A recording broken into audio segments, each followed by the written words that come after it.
haven't yet started for comedy, but I know that is the closest and next step. But like I think my realistic next step is going to be like in Puyallup, somewhere close.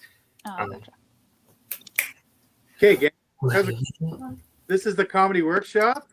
My name is Keller Reeves. This is episode 367. I had to look because I have lost count every single time. I had to go searching for it. But yeah, I know you haven't been on here before. I haven't seen this before. It's we're a group of comedians. We get random topics. We try to write and perform 3 to 5 minutes for each other. Then we give I guess information or like any kind of critiquing or like tags. We give it to each other, like a pitch room sort of thing.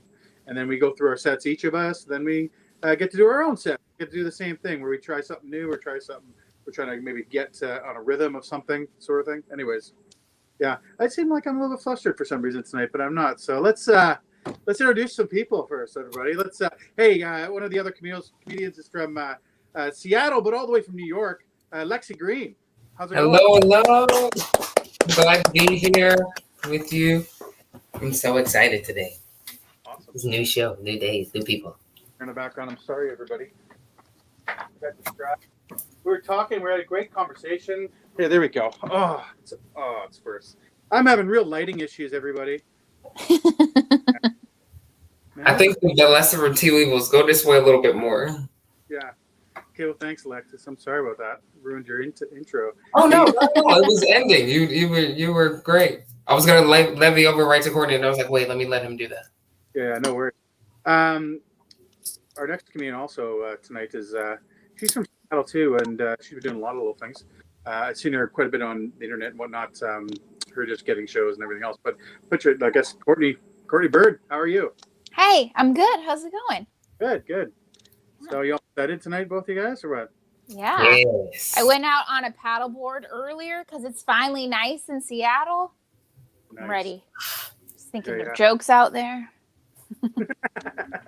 I'm actually excited. No, I didn't do any of that. I've been in the house the whole day, so she's probably an extrovert. I've been getting ready for this. I've been getting ready for 7 o'clock since like 9, 10 o'clock this morning.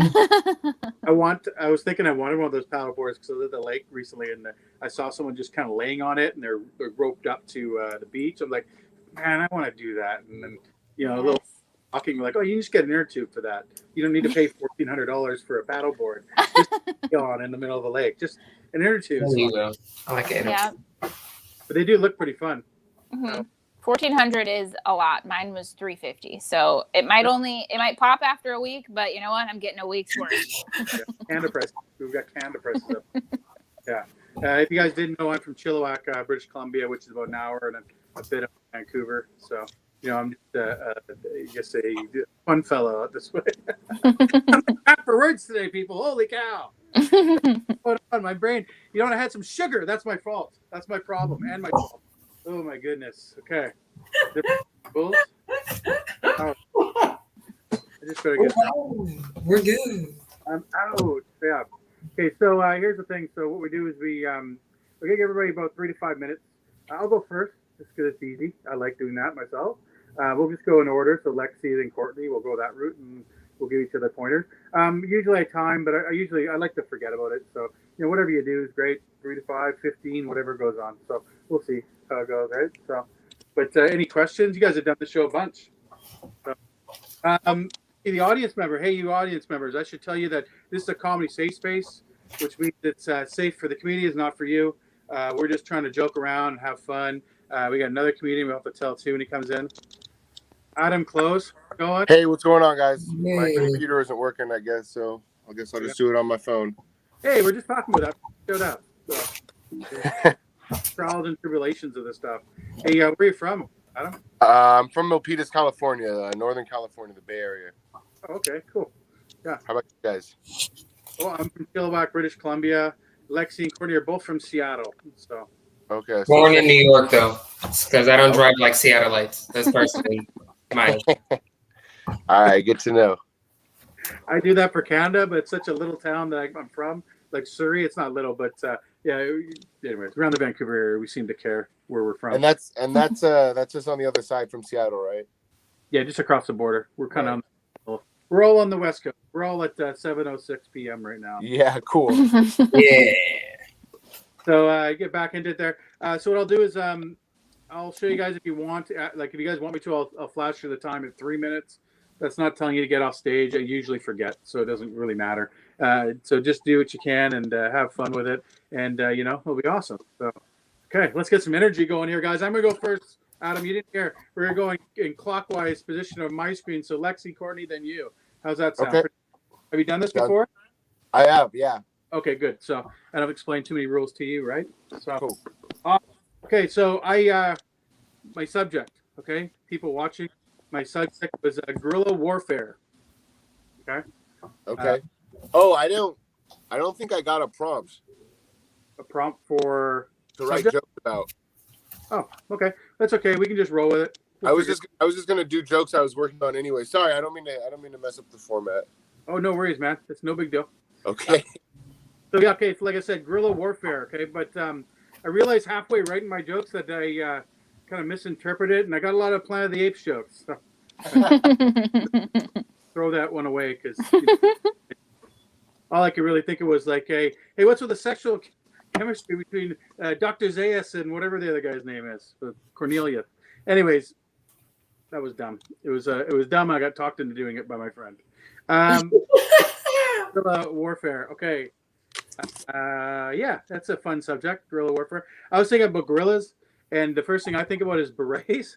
That's the first thing I associate with guerrilla warfare. It's just a lot of people wearing berets. That's what I don't know if it does that too, but that's what I think about. It's anyways, it's the other thing I associate too is child soldiers. Another guerrilla war thing I think of. I'm always thinking like, why aren't they getting those kids some clothes? Like, don't they have a baby gap in that town? Like, what's going on? Are they oversized clothes, like shirts? I saw this kid with a pair of cargo shorts on. Like it was pulled, like a men's pair of cargo shorts. It was tied in, sort of thing.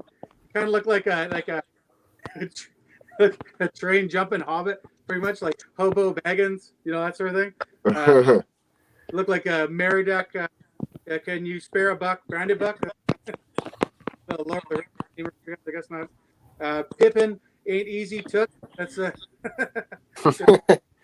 laugh. I can't help it. So, guerrilla warfare. So I got a good story I want to tell about this guerrilla warfare stuff. Here's a true American story of my forefather, this guy named Christian Fast. Okay, he's in Wikipedia, and I am just raised by Wikipedia. So that's pretty much what it is. So I don't go to libraries. I don't talk to anybody. I just look at Wikipedia, and whatever it says is what's going on, I believe.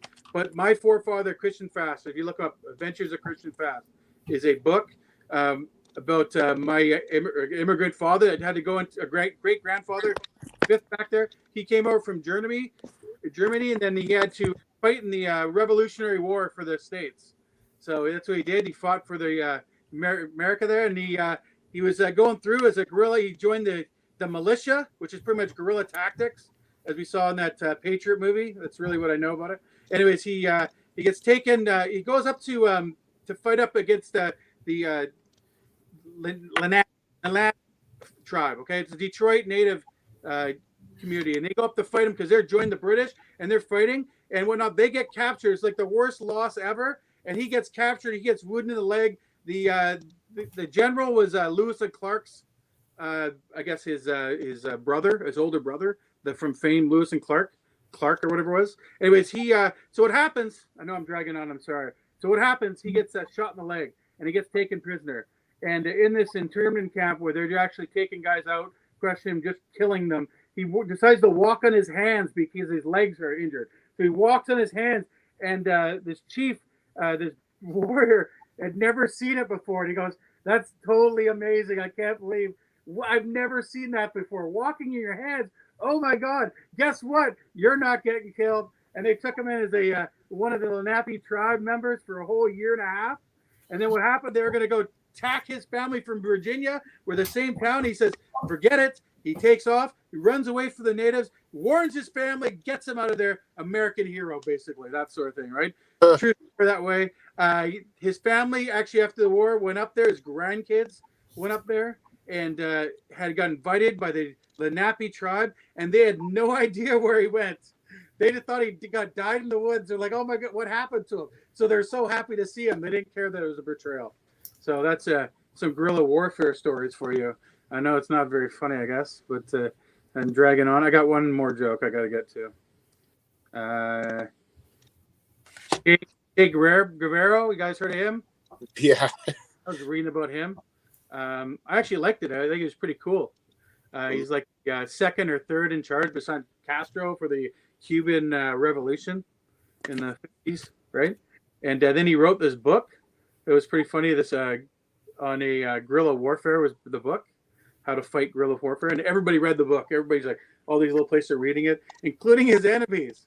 So he went to the Congo and then back to I think it was Ecuador. They caught him, and they just put. I think it was the Congo, and they put him down. And I was just thinking, it's so ironic. It's like that mixed martial arts thing when you saw all these guys at the very start of UFC. They just come out of the woodworks. I'm karate. We're the best. Then they get knocked out one punch. It was pretty funny. Anyways, that's all I have for Chair Guerrero subject. Thank you very much. Round of applause for me. That was a bit rattled on. I'm sorry, guys. Whoa, it was a rattle. So, what do you think, Lexi? You writing down some stuff?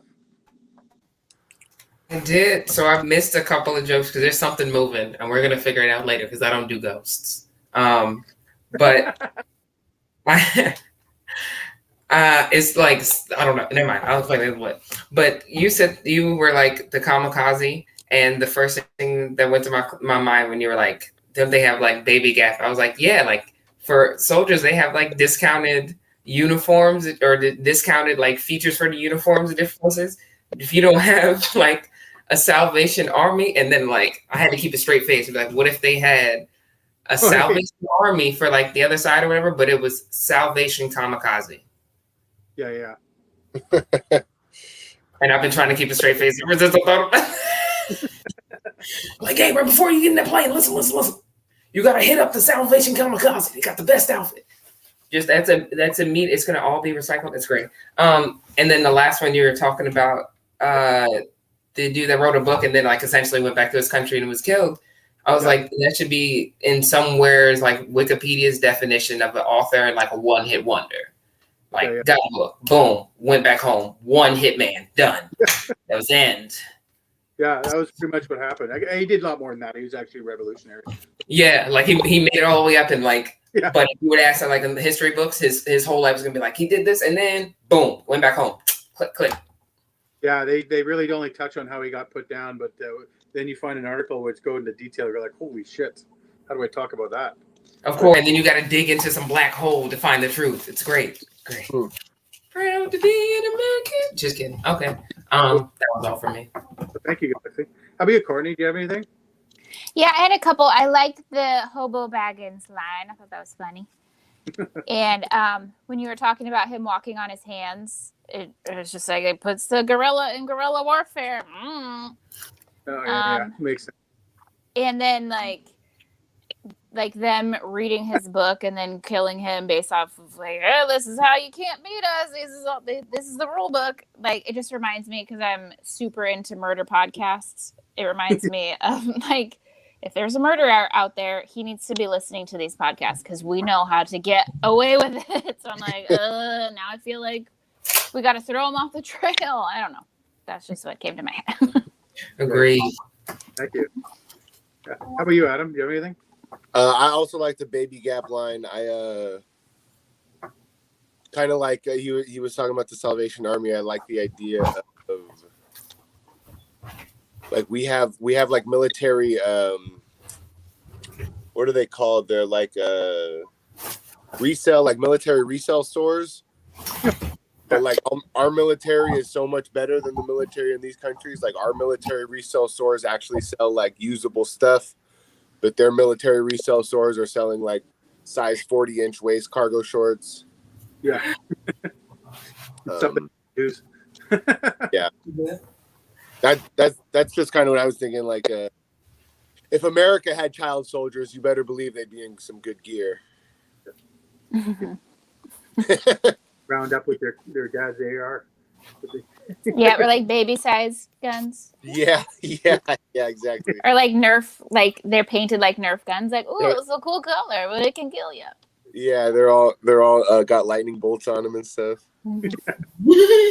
Yeah, I found the subject pretty hard actually. It's like going through and Yeah, Scott must have been on a military hype because my topic was sharpshooters. I just went back and looked and wrote a joke. So okay, well, I guess we're done with me. But thank you guys so much. I appreciate yeah, it. no problem, man.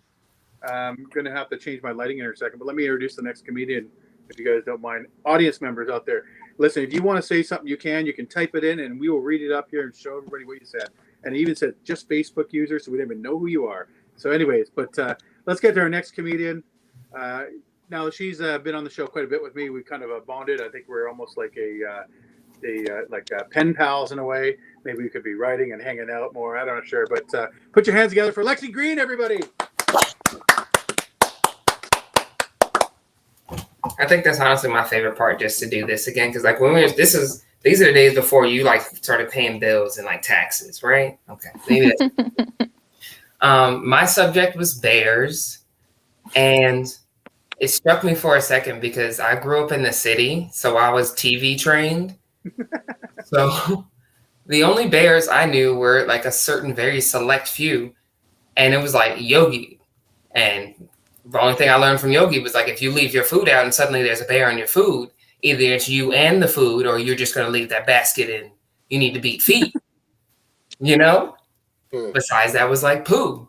Okay, bears love honey to some extent. Got it. Another thing to keep in mind, if I have some honey, I see a bear, beat feet, or it's gonna be me to honey. Boom, got it.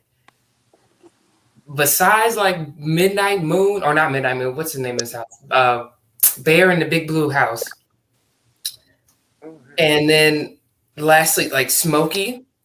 I didn't know bears walked, for one, I didn't know they walked on all fours. All of them are two-legged and bebop bouncing around, right? So in my head, basically, bears were like humans. They just had a whole bunch of extra fur and like didn't have to pay taxes and shit. Like that was really the only difference. And you got to live outside without anyone bothering you, because apparently when you are a human, that's called hoboing.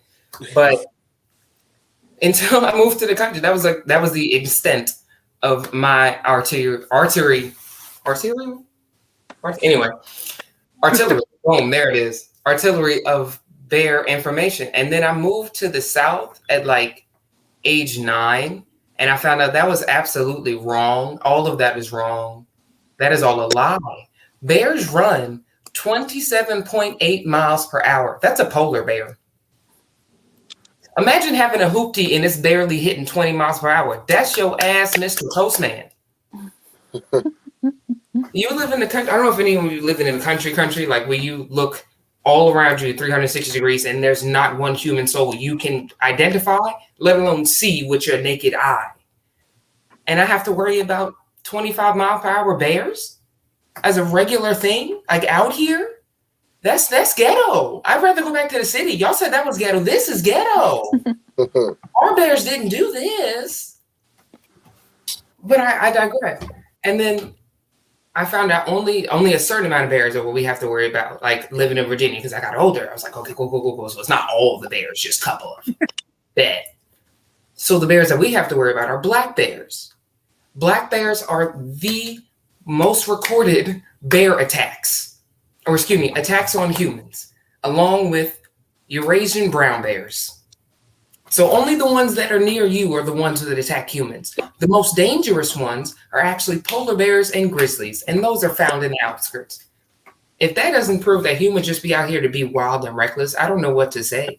Like, I didn't know all these things, but I am now terrified. Like when I go home, that's my motivation to like stay in shape. Not for the high school reunion. If I get caught outside chit-chatting by a streetlight and I see a bear, I have to run instantly over 27, or if you're a polar bear or grizzly bear, 13 miles per hour. I'm not prepared for that. That's not the life I'm trying to live. But I digress, because I think these are the things that are gonna keep me in the city for a little bit. Because like Yogi Bears and the Pooh Bears up here, I'm okay with it. You know, in Washington, you got to go further up to get to the Grizzlies and whatnot. So I think I'm gonna be here with this new bearing information that I have. That's gonna be all. I'm gonna end with that corniness. Hey, anybody like to give input first? Adam? Yeah, I like the extrapolation between the city bears and the country bears. I never thought how weird it was that Smokey the Bear wears pants. I was always distracted by his like obviously soulful voice. Like that's a black guy. But yeah, he's wearing jeans, so I thought that was funny. I never thought about that. That's really funny. That's all I had. Thank you. I like Keller likes my voice because I apparently do this very well, and I see smoke. And I like to do it. Just the significant other doesn't like it, but I may have to throw that in there because I remember that being a part too. Like instantly, it came on, and you wanted to listen to whatever he said because it was like Samuel L. Jackson. You just kind of like stopped. It was like, all right, what? He's yeah. Especially as like a white dude, black guys got cool shit to say, so it's like, all right, Smoke, what you got for me today? Give me the game. I like it. That's how you know he was written by white guys. It's like white guys trying to write for a black guy. Yeah. They put him in a round brim hat. Put something off. That was good. Thank you. No problem. Yeah, because if it was written by like the writers of Chappelle or something like that, he'd have been like, he'd be like just out there. He'd be hustling. He'd be getting all sorts of stuff. It wouldn't be like he'd be more than picking baskets. That bear would be great. So yeah. Courtney, would you have anything for him? No, I like just talking about what you guys were just talking about. I never thought about it before, but it seems like maybe all those bears like talked because they all wear different kinds of clothing. Like one wears a tie, one wears a shirt, one wears pants. Like we ate one human and each one get one article of clothing. Okay, that's it. You don't get to wear pants with your tie. Sorry. If you can talk, you can't be naked anymore. Yeah. And I like the term beat feet. I've never heard that before. Okay. It's a military term. Yeah, it's like as soon as you see something, just my favorite. That's what I figured out in the last year. If you ever just like really down, do this shit right here. You just think about running about something, do this. Tell me it doesn't sound like somebody's running at their absolute fastest speed. That's what I mean by beat feet. I like it. Yeah, I like that too. Actually. Good term.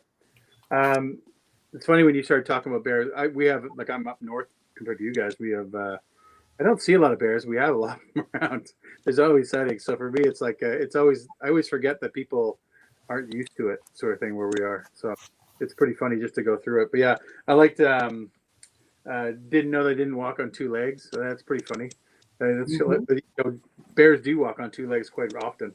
They just don't run on two legs. It's pretty goofy looking. I also liked your Yogi Bear made me think of a rugby song about it's Yogi Yogi Bear. It's a big long dirty song. I won't sing it, of course, but you remind me.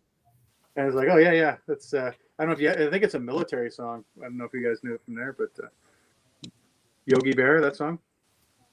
I think I was gonna say I think it may if it would be it'd be something that literally would be introduced like that. It'd be marching and it'd be like, I got a cadence for you, but we're not gonna say it because it's too dirty.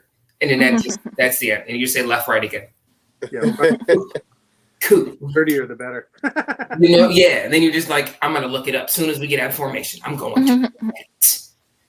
Yeah, I liked that your set too because it was like personal with your own views of the whole thing. So that was pretty good. It was almost so I like your vibe on that stuff. I've seen you quite a bit, so I've complimented you that way a couple times. So yeah, that was pretty good. I like that thing. So yeah. So let's give a round of applause for Lexi Green, everybody.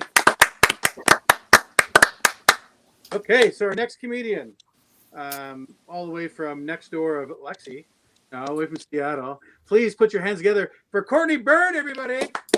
Hi, thank you. My word was snobs, which I was like, wow, okay, all right, okay. Now, it was kind of hard to think of stuff, but we'll see what fell out of my head. So obviously snobs, the first thing that came to my mind was high school, like being in high school, the popular girls, trying to be friends with the popular girls. And they're like, no, thank you. And like just the things that kind of categorize a snob. So like they're the clothes that they wear. So I graduated from high school in 2004. So the big thing was Tommy Hilfiger and Doc Martens, you guys. I'm like, you're not wearing Tommy Hilfiger, gross. Bye. And like me being poor, but my parents being poor, but being like, but I need these Doc Marten sandals, Mom. Like, I don't know what you want me to do about it. Like, this is on you. So let's go get them. And then realizing now, if I had kids, I'd be like, fuck you. Get different friends. I don't know. Not my problem. Also, cars. Like the snobby girls in high school, like got a new BMW when they turned 16, and I got my mom's old Chevy Lumina that I still had to pay for. It's cool. It's fine. And now, like comparing to that to life now, I'd say just comparing it to, I don't know, the Seattle comedy scene. There's different kind of snobs here, and it's interesting. Like basically, comedy is like high school, but now we all have to pay rent. Or I also put comedy is like high school, except everyone got bullied. And that's why we're here. Oh, look at us. Like the things that people are snobby about here are like rooms that you go to. Like, oh my God, you go to that room? Weird. Interesting. Cool. Let me know how that goes. Like, what? I'm just trying to tell jokes, but okay. Or like subject matter. One time someone told me, you need to stay in your lane. And I was like, bitch, this is a story about dogs, okay? I own the whole fucking road. All right, I'm a dog walker. You can go fuck yourself. So then that just led me down to like, what kind of snob am I? And I'm definitely a dog snob. Like I asked my boyfriend, he's like, you're very snobby about dogs. You can talk about that for a good 10 minutes. I was like, whoa. But I got a couple things. Like, I am anti-French Bulldog. I know, hot take. Oh my God. But they're so overrated. These fucking smash nose, can't breathe, giant, just bulgy, just they shouldn't be alive. That's all I'm saying. I'm not saying we should kill them. What? And they're French. Yeah. Oh my God. Like, someone doesn't care about USA made, but whatever. Like Lady Gaga's dogs got stolen because they were French Bulldogs, and her dog walker got shot, which is like, wow, oh my God, like my job is pretty intense, you guys. But I'm pretty sure the people who stole her dogs didn't know that they were her dogs because they found them like a couple days later. Like instead of like trying to sell them, they were like, oh fuck, we kidnapped famous dogs. What are we gonna do? My cousin also has some French Bulldogs, and it's like they're trying to die, but she won't let them.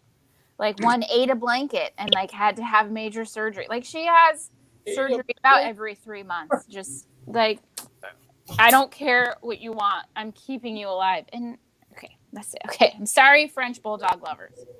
But on the other side of that, there are the dog snobs who are like, you should adopt, not shop. Like, I can't believe you didn't rescue that dog. Like, I rescued my dog from a kill shelter.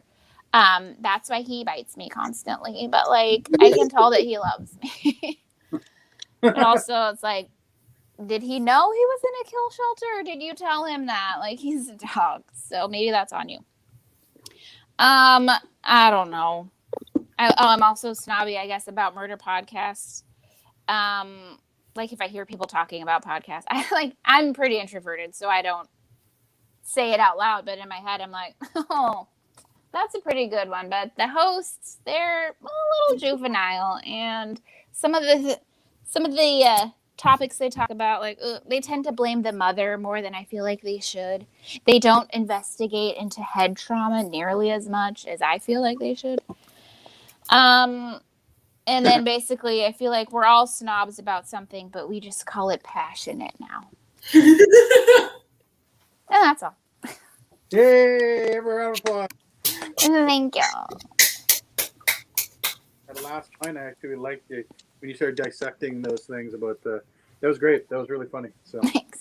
who would like to go first? How about you, Adam? Frenchies came out of nowhere.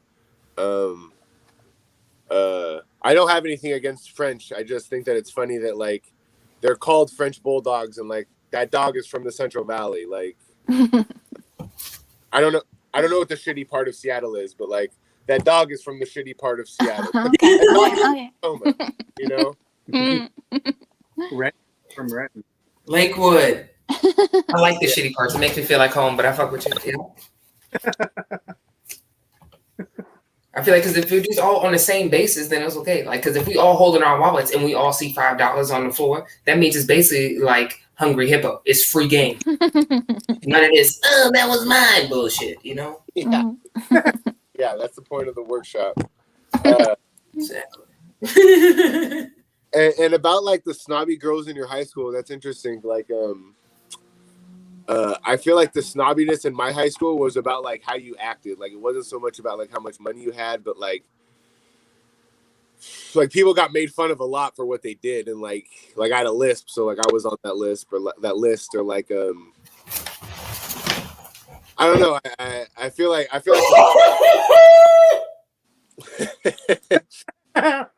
was a lot less associated with people's money than it was more just kind of like how they acted. But It's about your personality. yeah.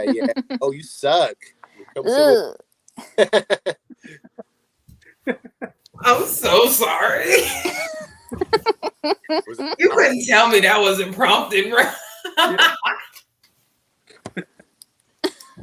I'm sorry. I'm working on myself. No, that fucked me. I genuinely did not know what a lisp was when I was younger, and I didn't know the difference between a lisp and like baby talk. Yeah. So my brother had a lisp, and I thought that like he just called me Lex, like Lexi, but he had a lisp. Yeah. And I thought he was like baby talk. And then I got older. My mom smacked the living hell out of me one day. She was like, "Stop making fun of the way he talks." I was like, "He was baby talking. I can't baby talk. He does it all the time. It's not baby talk." And I was like, I feel like there was better ways to teach that. So that was really funny. That was, if you weren't trying to do that, that was good. If you were for awareness, and then people to throw back to when I was I didn't know, but also that doesn't mean I could be an asshole. That was good. Does he still lisp? It's much better now, and he doesn't talk. He's a more silent type.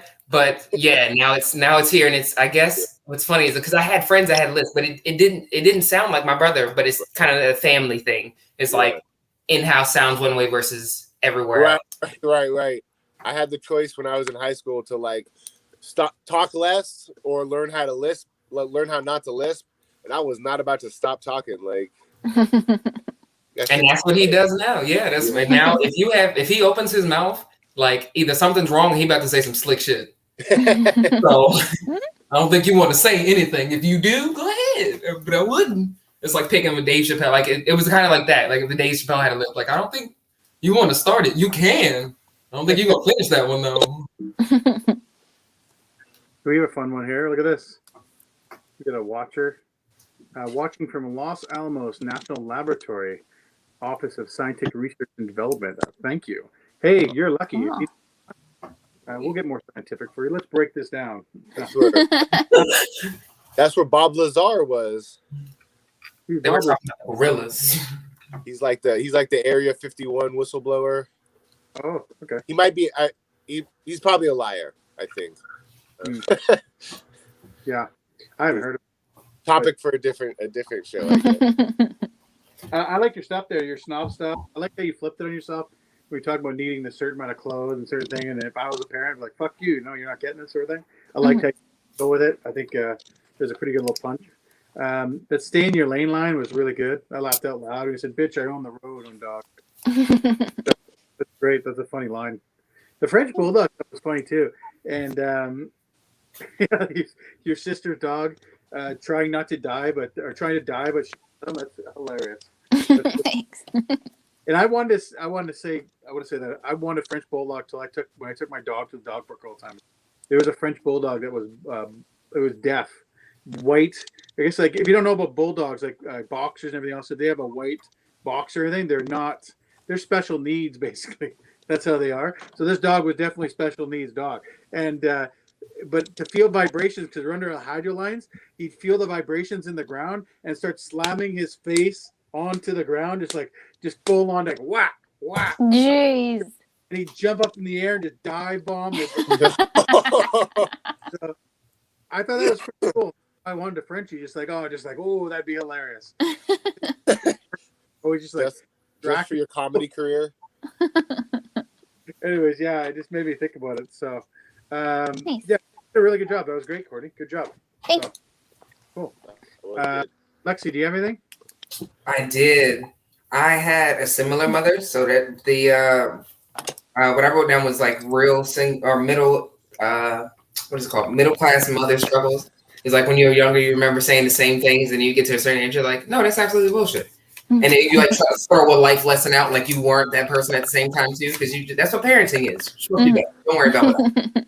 And I thought that was funny because that's how my mom parents. We're not talking about me. We're talking about you. Okay. Again, yeah, the dog mom entitlements that had me like tickled in the head because that setup was exactly like someone's like, oh no, I'm not racist. I have a white friend. I'm not racist. I have a black friend. That was unexpected. I was well built, and I was like, yeah, I definitely like. You're the type of person to have like a list of dog parts and like, what's the difference at each of them? Like, I know this, and I'm here for it.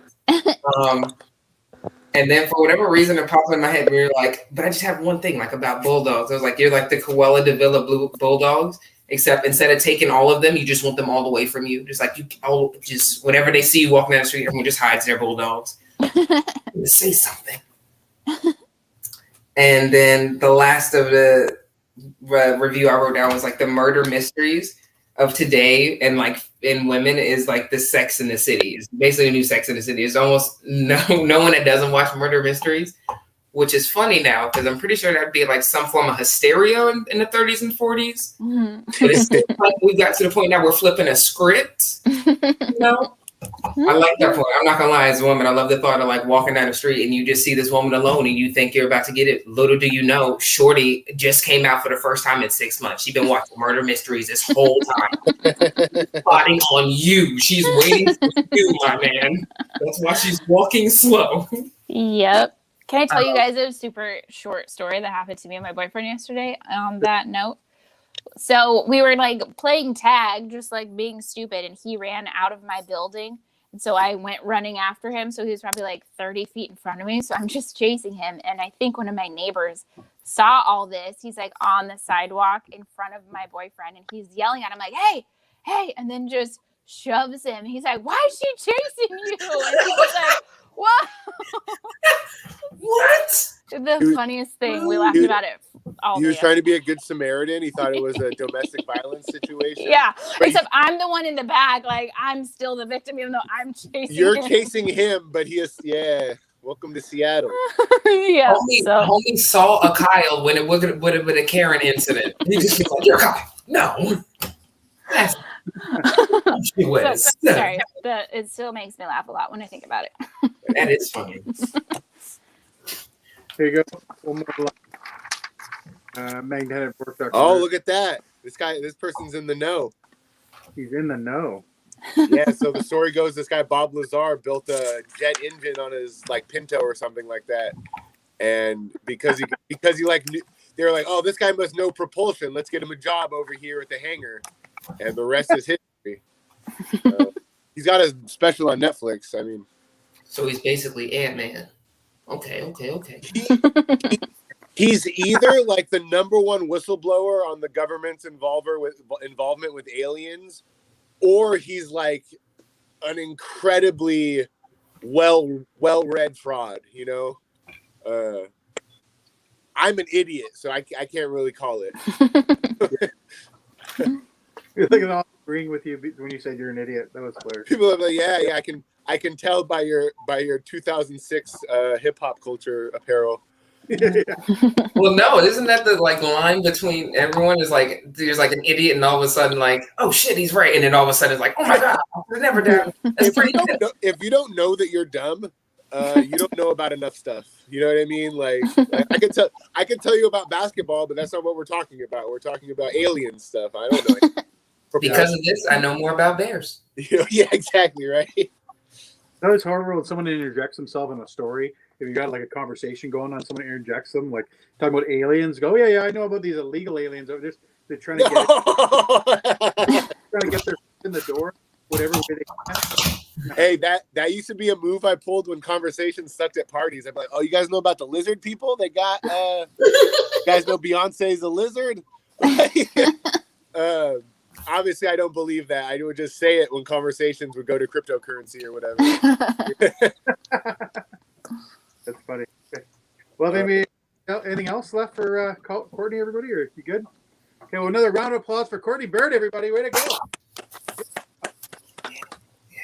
Adam, I guess they don't have to put the time run for you. But yeah, let's do it. Okay. My topic was sharpshooters. Oh, sorry. Oh, no, it's okay. I want to give you an intro, okay? Do it. Do your thing.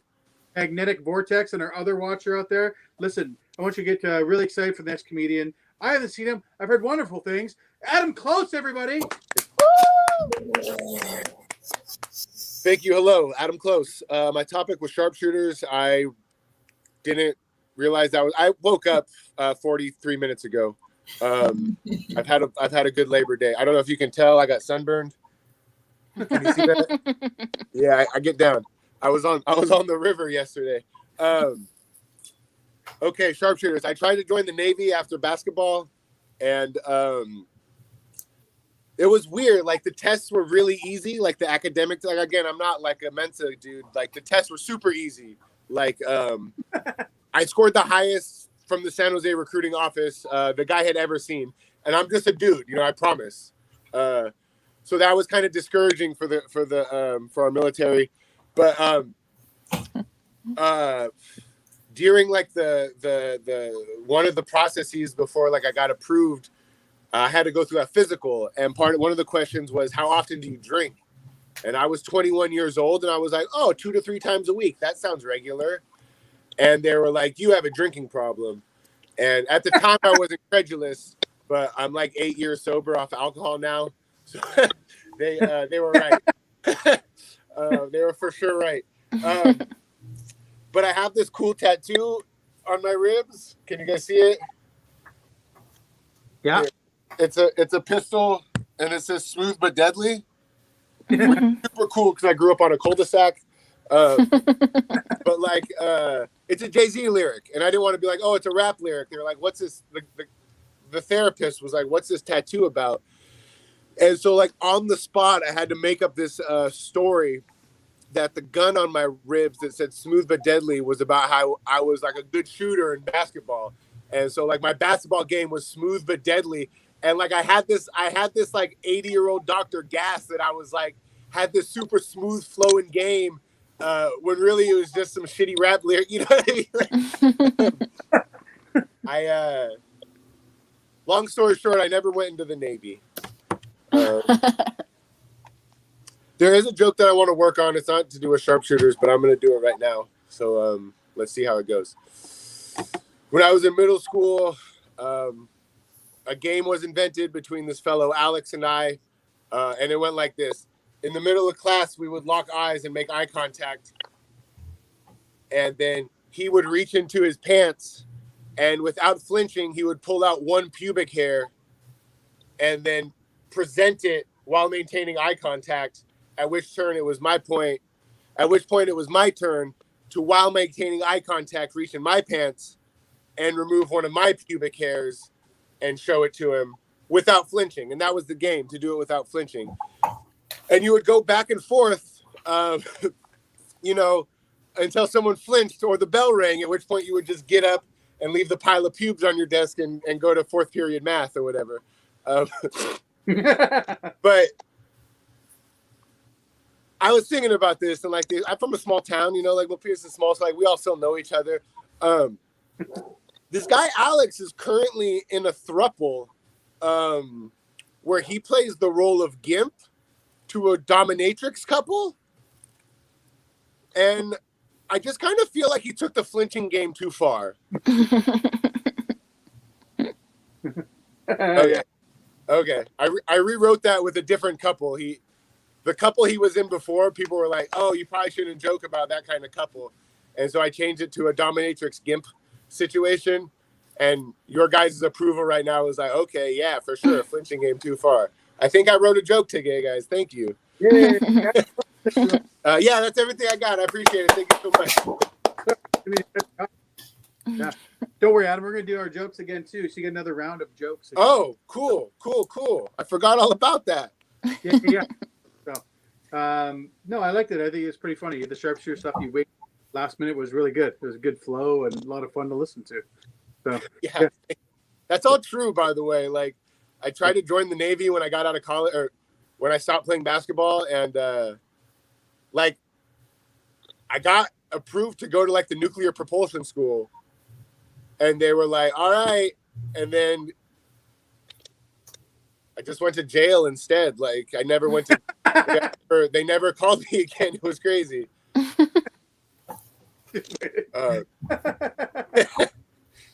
I went to go join the military, and I was telling my grandfather this, and I went to talk to him first because he was a lifer, and he goes, "No, you don't join the military. You're too much of a free thinker." I was like, "What?" Yeah. No, great. Yeah. He started telling me that stuff. I'm like, "Oh, okay." I just didn't join. So Right. dumb thing. I'm gonna go to somebody else. Courtney, do you have anything for Adam? Yeah. I thought it was funny. Like, convince the guy. Oh, is everyone there? Yeah, you're there. I thought it was funny you convinced the guy that you're like really good shooter in basketball, but also like, so why aren't you playing? Yeah, Like, what are you doing here? But also joining the military at age 21. Yeah.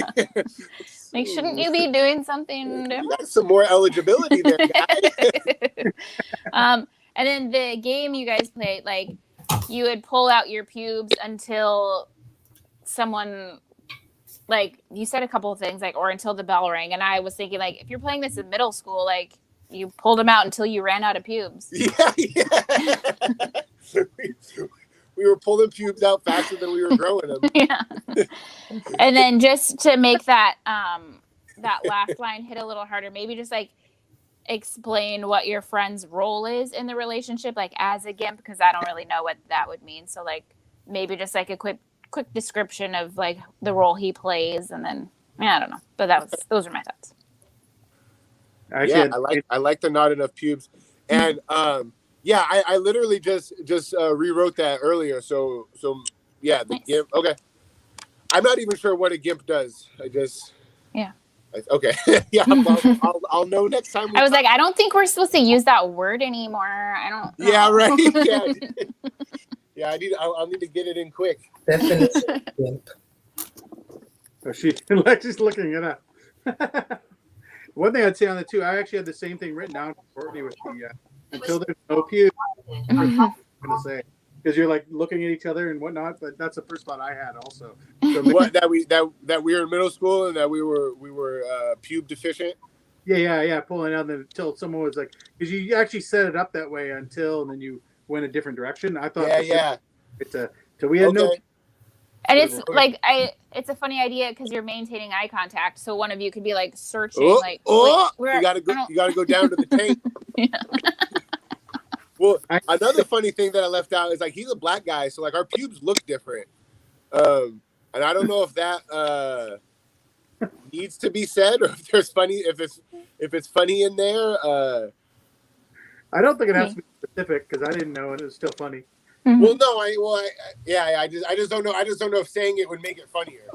Yeah. Because our pubic hair is the piles of pubic hair would be much different. I would say it would distract from it actually. Yeah, that's probably true. You probably pull away from it because people will start now. Right. I'm already playing fast and loose with the GIMP relationship. Yeah. Yeah, I'm not even gonna lie. I'm one of those people that will go down an unnecessary think hole with you. So since we were here, if we pull from like Kevin Hart, you got short and curlies. I love the thought of like you said, we're still dead eyeing. I have to do this and like this. Yeah. And that's a different process than you. And then like because your hair seems like a little bit silky and stuff. So you have to like go to the base and be like, if you miss like Grant, like if mine curls, I maybe got like 1 or 2 pulls and I'm pretty good. Your shit is gonna be slick as shit. You got like 3 or 4 tries at the same follicle. Your act out is funny, like getting a hold of it and then you know what I mean, like pulling it out but not actually flinching. Yeah, that's all right. That's funny. I love Jim Carrey. If I can sprinkle like the spirit of the Grinch in anything, like that. Yeah, that much dramatic is like one of my top. I think that's one of like the most ceilings of dramatic acting is him. It also makes me think like like when I was in middle school and high school, I over tweezed my eyebrows, and now it's a problem because they didn't grow back. So it's like, oh, was that something that happened to you? Do you have bald patches now? What's going on? The genius spot. You guys know what that is? No. What? A genius spot, like it'll be a dude and he'll have like a gray patch right here on his head, like a circular white patch of hair on his otherwise like red or blonde brown hair. It's called a genius spot. I have one like right at the base of my penis. Like it's so maybe that's from that. I never thought about that. Could be. Look what you did. I'll need to check the timeline. I like to picture you guys as almost like a weigh-in at a UFC, you know?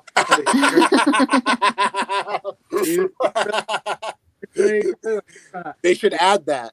Yeah. That's a funny thought. All right. They're both under 171. Let's go ahead and go with the pubic people. Exactly. Yeah. The other thing too, I thought about when you said thruple, I know what it means. I'm not sure everybody will know what it means. What was that? A thruple. Oh, a thruple. Yeah. Yeah, I know what that means because I watch a lot of TikTok. No, I'm kidding. I don't know.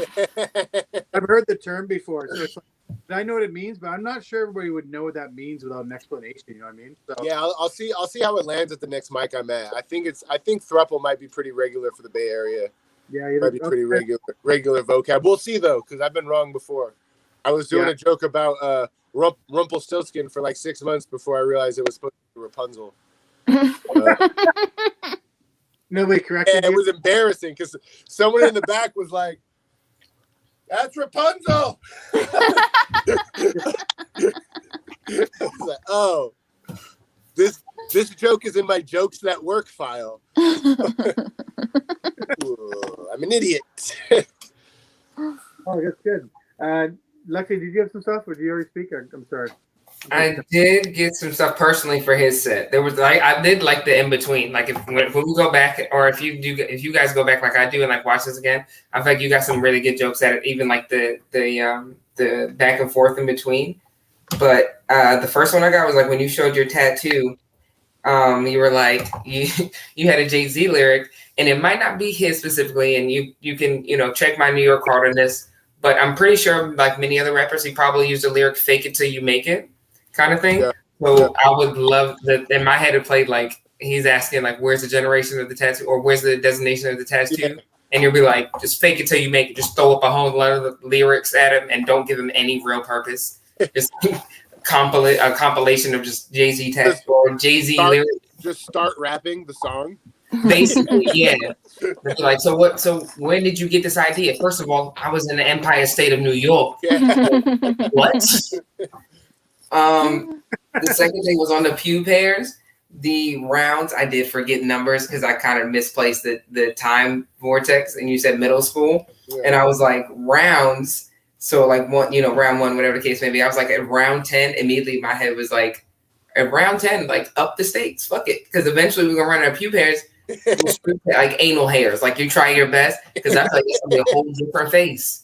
That's a whole different face. All of a sudden, you see his elbow go into his pants. You're like, "Oh shit!" That's the bar. The bar. Okay. He's going for broke.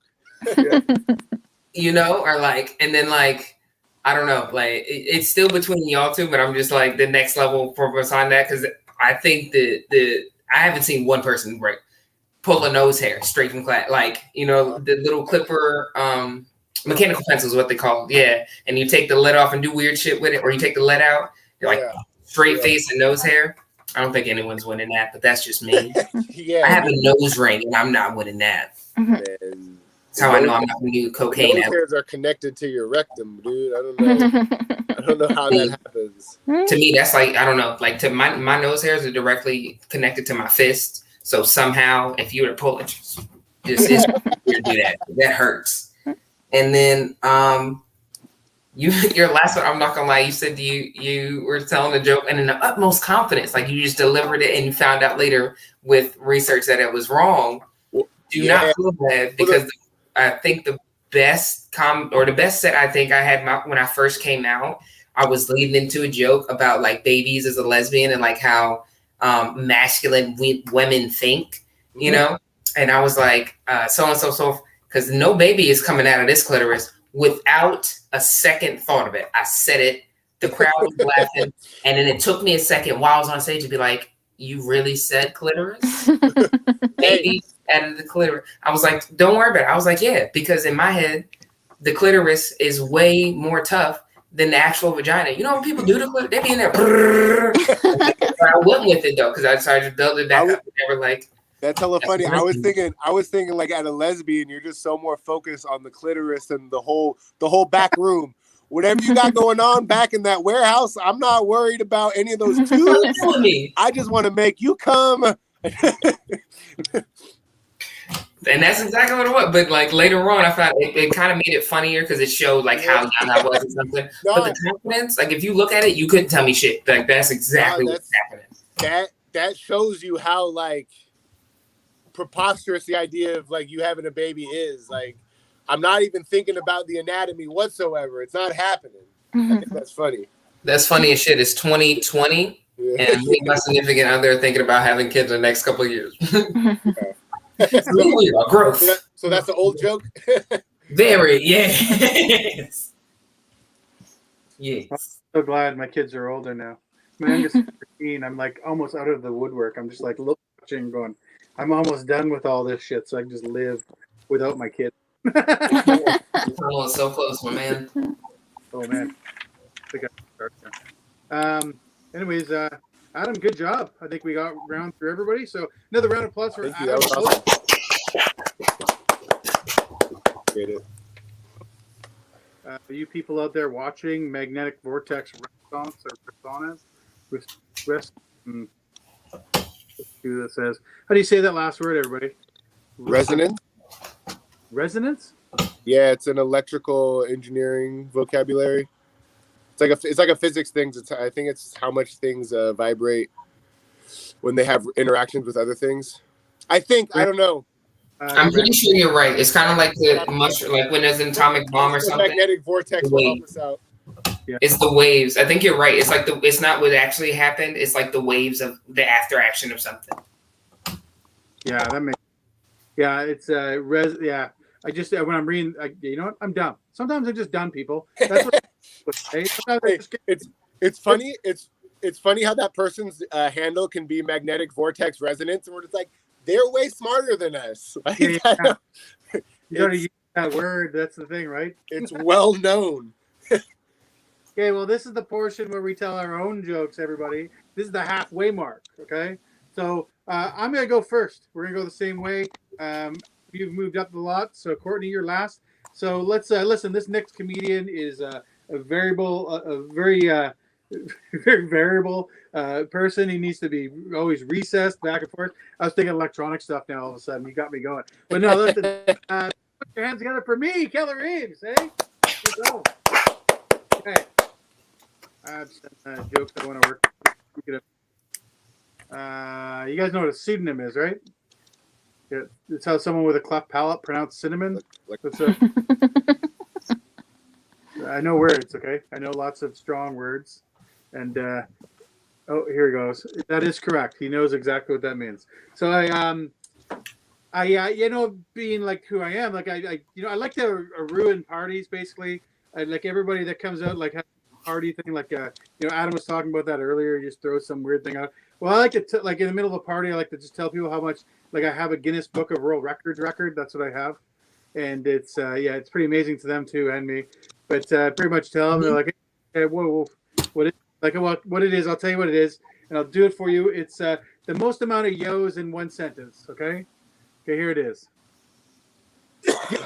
Rika Yolanda, just found your yo on your floor, yo. That was 11 yos in one sentence, everybody. 11 yos. That's I beat the World Guinness Book of World Records. Pure was owned by myself, which is 5 because it's nobody cares about getting that sort of thing. Here's the joke I have. How far back in history did air quotes start? That's my question. Like, were you back in was there like some caveman named Grug that was being described as a real knuckle dragger by his grandfather, his 23-year-old grandfather, who's about to be dead grandfather, because that's how people old. That's how like his midlife crisis was puberty. That's I don't know how I'll go with that. Some people like to delve into jokes. I just like to throw things at you and just see how it works. Here's the thing you guys, none of you guys will know about, so I have to explain it. Pingu. You guys know what Pingu is at all? No? It's a Canadian thing. It's actually from Sweden. It's this little claymation penguin that's on kids' TV. It's like little short clips of claymation all the time. And I love everybody loves Pingu. It's basically this penguin named Pingu, and his sister he hangs out named Pinga, and they have a seal named Robbie that they hang out with. And what I like about Pingu is that they don't speak English at all, right? They just blabber on. And I like how they communicate. This is how they communicate when they have a problem with each other. Pretty much Pingu always have a problem. And I want to deal with people that are frustrating to me the same way. And this is how Pingu deals with it. And this is how I deal with somebody that's pissed me off. You just gotta look at him right in the face, go. Pingu solves things, and I want to just do that. That's the kind of thing I want to get through, right? Pingu stuff. I'll figure that one out. Here's I don't know why I want to talk about this, but I'm pretty sure Jason Momoa. I could take Jason Momoa in a tickle fight. That's pretty much. I figure I can get him. I think that he looks like a ticklish dude. Just looks like a real ticklish guy, and he's taller than me, right? Because I'm 5'11", he's like 6'4", and I think I can get the inside track because those tall guys they don't have hamstrings, they can't really bend properly. It's like so I can get the inside track and just tickle them, and I don't know why I like that thought of it, but I'm gonna figure a joke out one time with that. So, I was gonna talk about. Let me see. You know what? I'm gonna talk about. Have you heard my Swamp People stuff, Lex? Yes, but I'm willing to hear it. You want to hear it again? Yeah. We lost him. Okay, that's okay. Have you heard my Swamp People stuff, Courtney? I'm not sure. I don't remember. I'm going to do it again, okay? Because I've changed it. So there's a show I love to watch called Swamp People. I absolutely love it. I love to get wasted. I get really stoned and watch Swamp People. That's my favorite thing. Just get wasted and just listen to people from Louisiana that, just hunt alligators. I just like the way they talk. They're Cajuns. It makes me laugh all the time. And I want to explain a bit of the story so I can get to this point. It's a little bit of a drag on. I'm sorry. But, Adam's here. He came back in. Adam, do you know what Swamp People is? You ever watch that show? Yeah, the Cajuns. Yeah, exactly. We got to get the gator. Yeah, the Cajuns. I'll explain a bit. The leader of this whole pack is Troy Landry, okay? He's this guy from Louisiana, of course, grew up. He's Cajun. He speaks with French accent and everything else. But what he does when he talks is he speaks kind of like a sex doll. Have you imagine a sex doll to talk? If you just everything he says is just wide open mouth all the time, and you can try it yourself if you want to. Yeah, exactly the way I'm just pretty much say anywhere like New Orleans or Louisiana, anything you want to. You just say it that way, and you sound Cajun. Like New Orleans. I'm Cajun. I'm from Louisiana. So in Louisiana, I hunt the alligators. That's pretty much his accent. It cracks me up.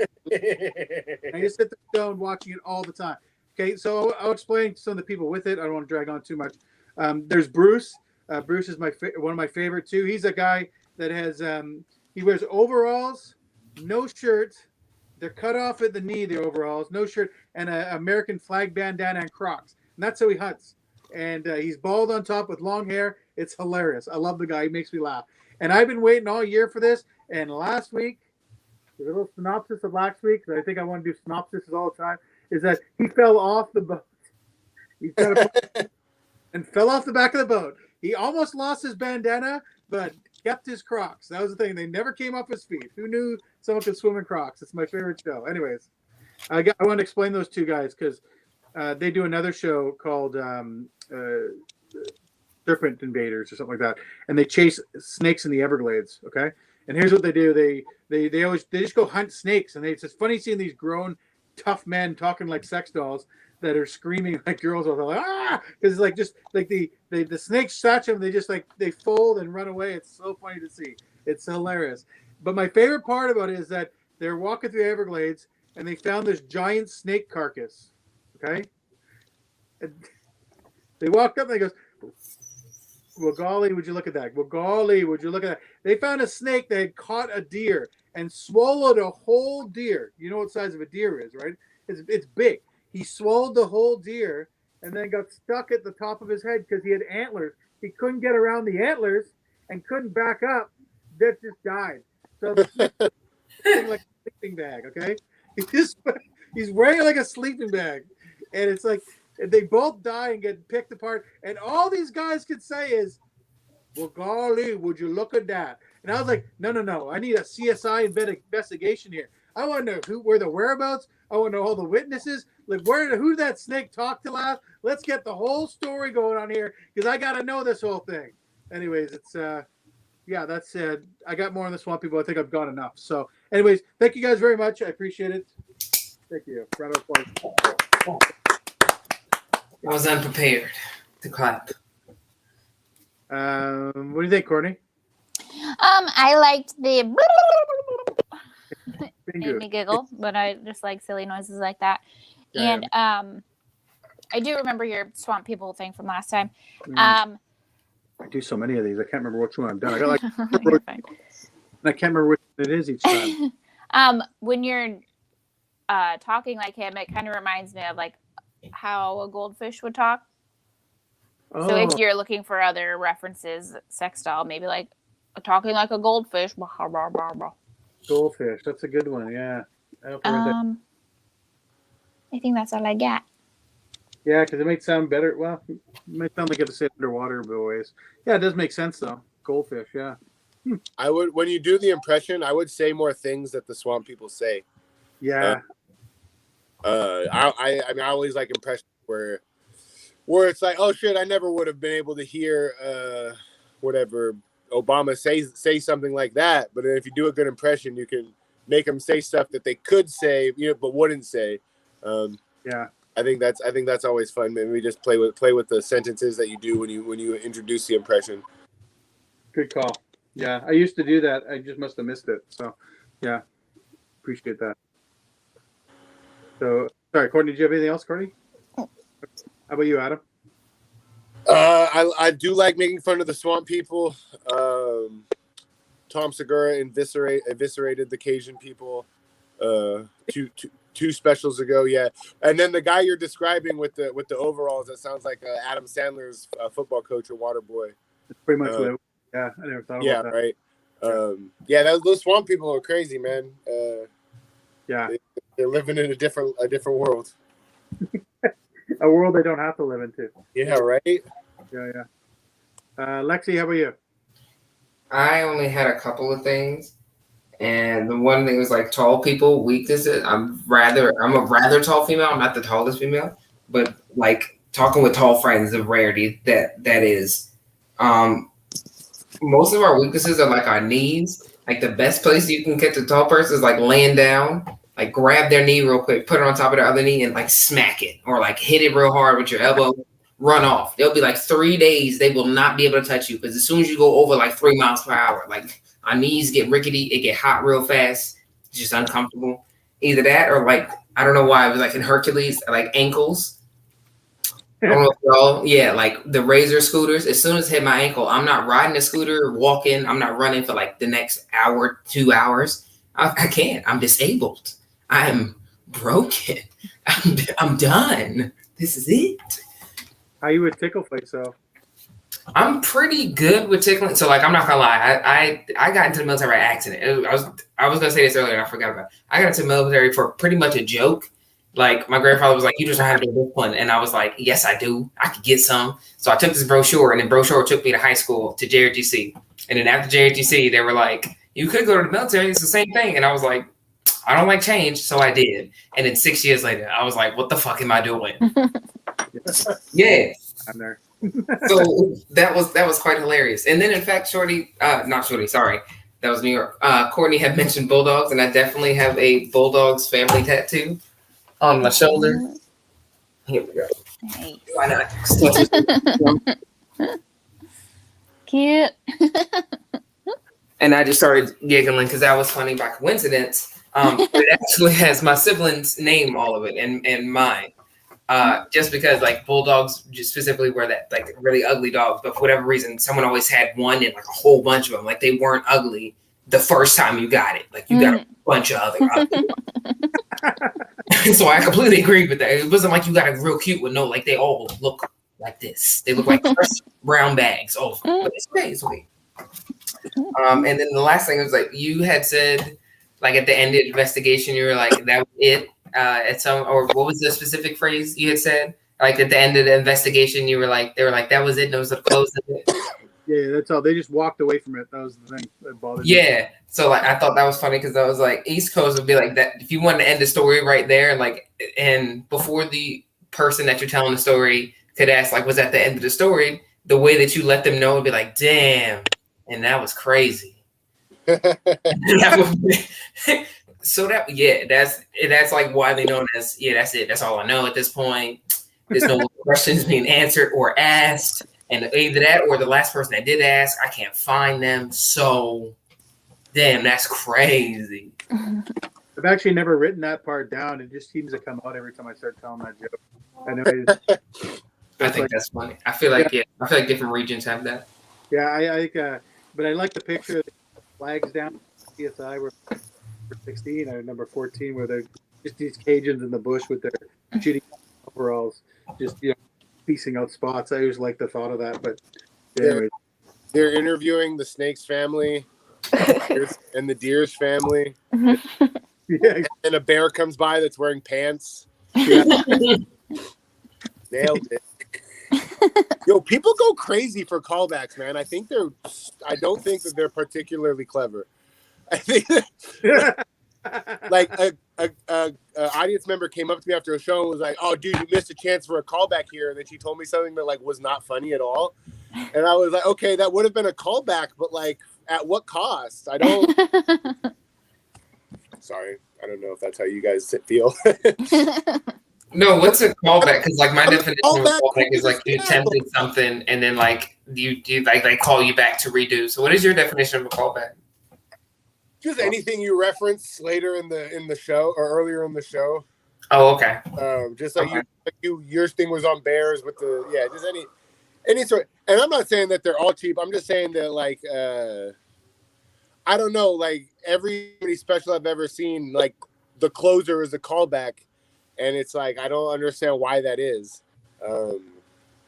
I feel like it's more just writing than it is like actually good performance. I don't know. Maybe I'm way off. Yeah, well, I know that what it does is just reminds them of the joke they like. I don't do them myself, but I know I've heard a lot of comedians talk about it. What it does, if you have a really good joke in the middle, then it just reminds them of that joke. Mm-hmm. And doesn't necessarily remind them of the joke exactly. It just reminds them of the feeling of the joke, and then they smile or laugh. Yeah. If you got some kind of lull, maybe the joke's not, you're writing one not working. That I don't use it myself. That makes a lot of sense. But that's what I understood it as. So just bringing it back to the kind of attention. I respect them a lot more when people do them in conversation, because if you write a callback into your act, it's not, you know what I mean? It's not like, oh man, this guy's on top of it. He's so clever. It's like, oh yeah, you wrote that down in the car. If you're riffing on stage, it's probably better. Right. Like not riffing, but talking to the crowd, like crowd, like if they're interrupting, you bring up something that way. I mean, that's yeah, for sure. That'll get them going, no matter. Definitely. Yeah. Cool. Okay, guys. Well, I think we've gone further for me, but how about another round of applause from me, everybody?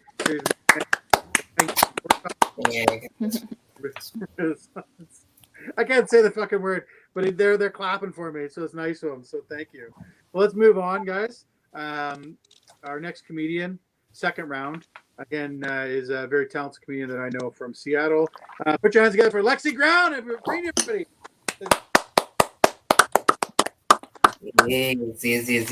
Thank you. I am excited to be here with you guys today, just for the fact that I live in Seattle. I dropped off in Seattle out of the military because it's like greener pastures, but mostly like just nicer people. But it's not like I like it exactly. It's something to get used to. It's one of those growth pain things, you know? It's one of those things that you come in, you like, and you're like, I should like this because it's a part of being a better person, getting, all worldly and whatnot, and that well-rounded bullshit that they say you should be when you grow up, right? But there's certain things I miss from the East Coast that just weren't a part of this lifestyle You know, it's kind of, I guess, thrown back-ish that I do kind of miss. One of the perks of being an East Coaster is, for whatever reason, as soon as the sun is up, you are aggravated. So you use caffeine on a regular day basis. That being said, caffeine usually is higher price, but it's okay. You and whoever else, the two people that you do know outside of your 2-bedroom apartment or 1-bedroom, like $3,000 apartment, go to the same coffee spot, right? So you switch it out. It's cool. You switch out payments. But here, it's a thing. It's an event to go get coffee. It's an event to go to the store or the park. Like, go to a park. You have to invite people. You have to get dressed. You have to ascend in order to go outside. It wasn't until I moved here that I found out I was an introvert. On the East Coast, we just all call it minding our damn business. So being surrounded by extroverts, I want to learn things and take them back to Virginia, where I was bred. Virginia bred people a little bit more hospitality based, you know, a little bit bigger portions of plates. And we don't drink coffee as much because it's probably spiked. We just wake up later in the day and do unnecessary shit till in later days at night or later nighttime, you know, like cutting wood at 3:00 in the morning kind of thing is normal in the country. You get it. You just blowing off some steam. It's to keep from like abusing family members, that kind of thing, you know? But in between those, or after those, the young adult of my life, I joined the military as a joke. I joined JROTC in high school to get disciplined. I went through high school and got out, and I was a person, I don't like change. So I was like, fuck it, why not join the military? And I got in to find out there was many people as myself should not have been in the military. In my head, all the commercials and the brochures and the cards and the uniform, I could have sworn I was about to be the strongest superwoman soldier ever. But then there would be times my mom would call me and I'm actually at work and I have to tell her I cannot talk to you because I'm actively sweeping a drain. This is 2 by 2. There's nowhere to sweep, but here I am, proud to serve my America. But at least I can, you know, that kind of thing. You know, somewhere it's a different interpretation of what's actually going on versus what somebody sees. What do I have out of it 6 years later? A whole bunch of liver issues and taxpayer tattoos, I like to say. You know, it's not too bad, not bad of a deal. After I got out the military, I did a lot of security jobs. It was a place of like comfort for me. So basically, I could just sit there and look mean and not actually have to do anything. So I was very interested in that job, you know? I started working at JCPenney in loss prevention, where you basically wait till people are certain they want to steal and then help everyone else who's not stealing. They're just here to avoid their husbands, kids, any kind of thing that is themed and also work. Being raised by a single mother, that was a perfect place to go settlement shopping. Because, you know, if comedy doesn't work out, you can always be someone's sugar baby. You know, there's no need to actually reach for things in life anymore. OnlyFans is here. That's the kind of world I was living. But subsequently, I worked at the one JCPenney's that had a manager that was stricter than most other managers. Believe it or not, it was the Karen of a manager. And all her underemployees were men. And I thought, like, this is the place to be. Like, I have a woman, you know, superior in front of me, in front of all these men. For whatever reason, she's like 6'2", I'm 5'9", and she keeps telling me she's not gay. I don't believe it, but we'll move on. She's always at work, always better. And this seems like my kind of woman, you know? So my only line was I would ask certain things like just, you know, why do we do this? How do we do that? You know, who do we talk to? The woman things of going to work instead of just, I'm here. That's in my head. That's how guys go to work. But like trying to better or trying to, you know, think forward 2, 3, 4, 5 steps. And it would like always come to the same answer. You'd have to go ask Kim. Kim doesn't like this, that, and the third. It was like, you know, for a place to have more men than women, there's a lot of balls that this woman has that y'all don't have.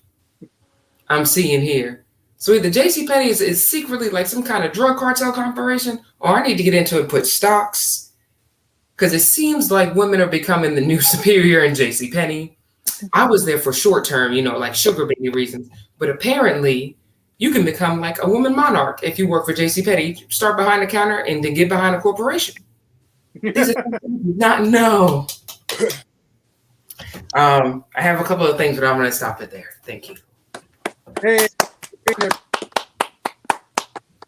good job, Lexi. Thank you. How about you, Adam? Was your boss gay? Not that I know of, no. Never took the running chance. She quit before I could find out. And I quit soon after. I quit soon after. What do they sell at JCPenney? I'm not. It's a big store for like you get clothes and they change seasonal clothes. They're very big on bargains. You get house appliances, speakers. Okay. Got you. Yeah, like a Walmart, but like way upgrade. You don't get yeah. supplies and stuff though, or food or anything like that. Got you.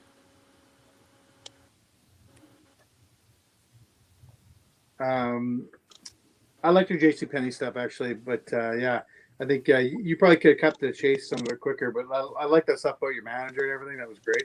That was pretty funny. I don't know if you don't have to talk about the military how you got there unless you want to make the set longer. I think you can come right to that thing. That I got out of the military and I decided to work at JCPenney for reasons, right? But I like the whole thing.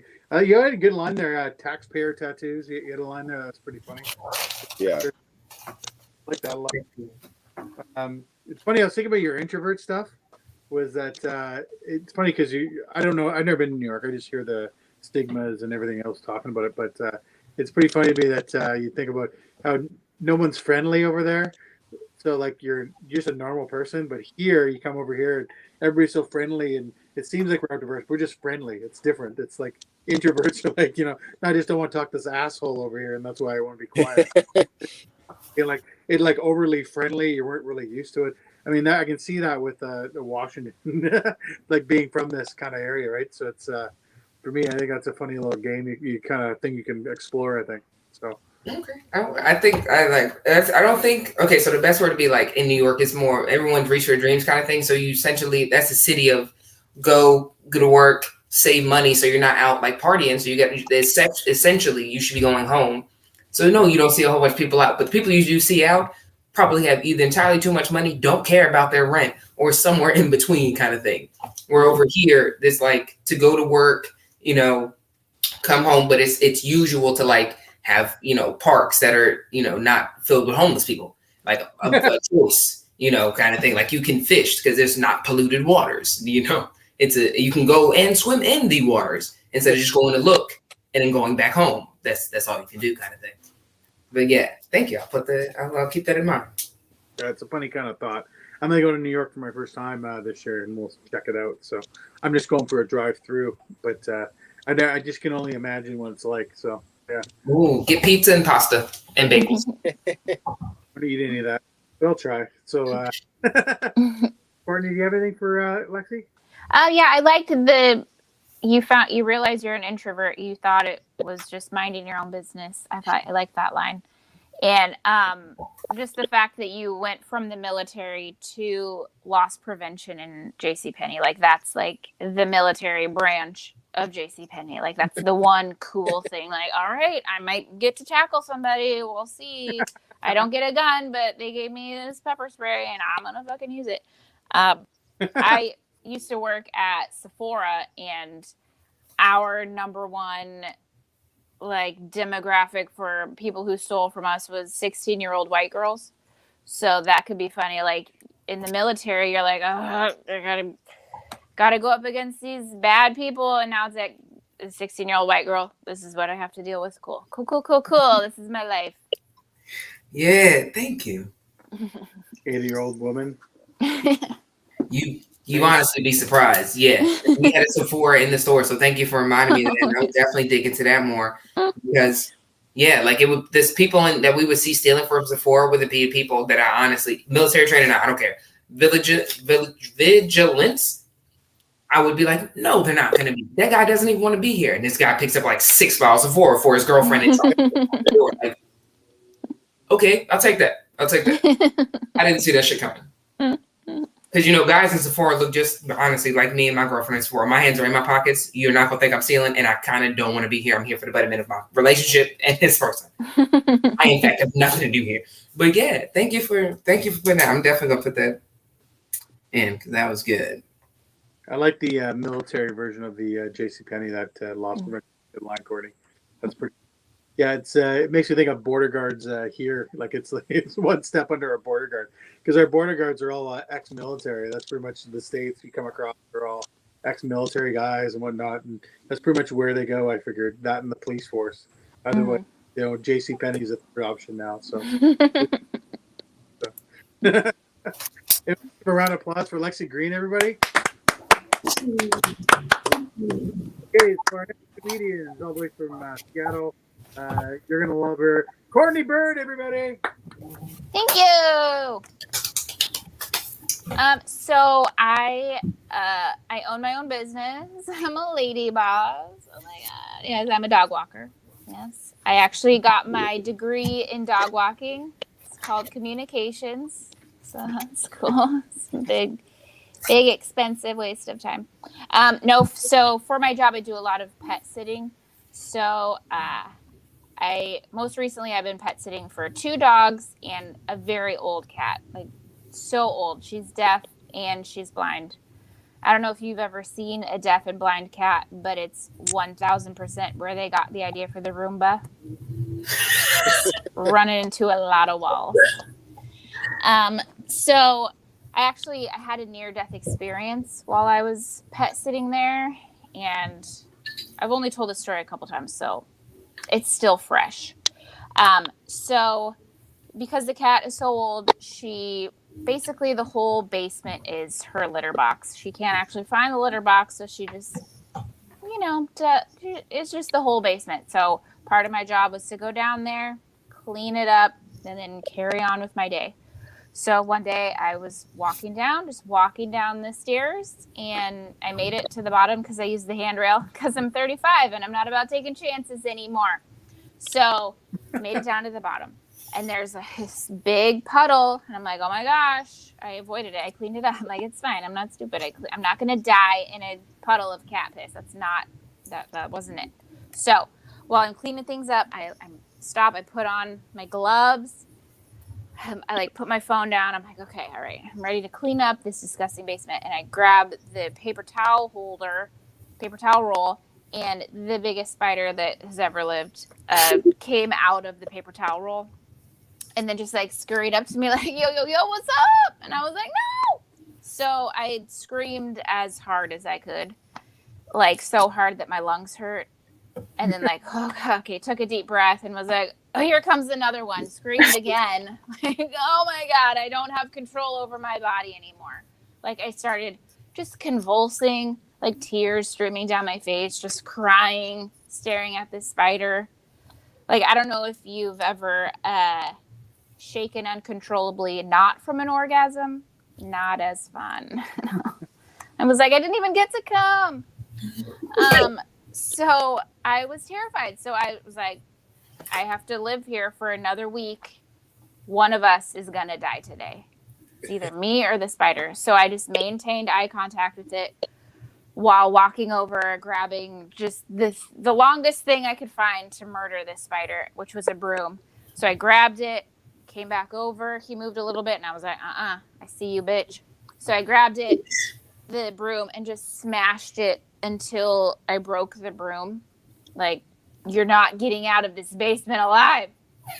So I was like, okay, cool. I did it. It's there. I left his body there because I was like, everyone else, pay attention. You see what I'm capable of? It's this, okay? Tell your friends. And then I was like, okay, cool. I did it. I cleaned what I needed to clean, and then went upstairs. I calmed myself, regained my composure. I went upstairs, saw the dogs, and was like, thanks for your fucking help. Cool. And then called my boyfriend, and I was like, oh my gosh, just had a crazy experience. Was a little shaken up. I saw this huge spider, but I'm okay now. And he was like, what's going on? What happened? Where are you? What, tell me. I can't understand you. And that's when I realized that I'm still a little hysterical because apparently I was more like,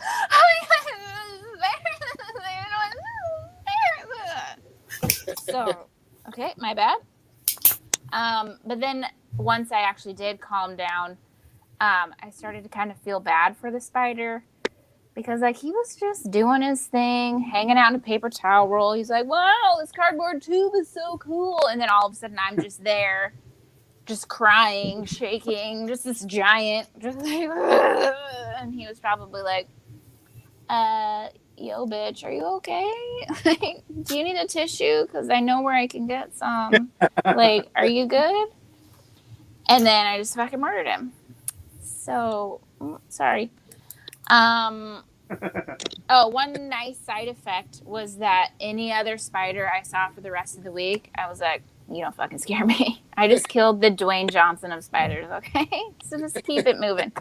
But I did flinch for like a full 24 hours of anything that like a spot on the wall. Like it's not anything that's a smudge that's been there for 3 years, but everything terrified me. Like I would shake out my towels before drying off. Like I would peel back the sheets before I got in bed. Like there's something here and it's waiting to get me. Like I had full on spider PTSD, which I think is an issue that not enough people are talking about. And it's really upsetting. And that's my spider story. Hey, pretty bird, everybody. There we go. Yeah, not bad. Cool. Who would like to go first? How about you, Adam? Because you're next. Let's get you out of the way. I thought maybe you should just say when you saw the spider, you had an orgasm, but like a bad one. And I like he broke. So you listen to murder podcasts. So like, whenever someone gets stabbed like 50 times, they're like, oh man, you could really see the rage this person felt. Maybe play with that with the broom. Like, yeah, before I know my hands were bloody because I just was slamming. I don't know. Maybe just play with, you know how the rage goes. You know. I like that idea. Yeah. You're familiar. Play with that a little bit. Yeah, that's all. Maybe from like a crime scene analysis point of view. That's all. Mm-hmm. Okay, thank you. Yeah. Funny. Sorry, Adam, you done? Yeah, I am. How about you, Lexi? I had quite a few things, I'm not going to lie. So my first one was like when you said the guardrail, that had me cracking up because you were like, because I'm 35. And I was like, yeah, and you're not trying to die on some, or you're not trying to be like the first person on some life alert commercial, like I've fallen, I can't get up, kind of thing. And then you said you were like out of fear, you started shaking. And I thought like to put it together or a line in there was like, have you ever been, like, I'm pretty sure everyone's been scared before, but have you ever become like a human vibrator? You're so scared. Like you hit the like fastest setting, the quickest with your own body. No, I did today with this, kind of thing. Mm-hmm.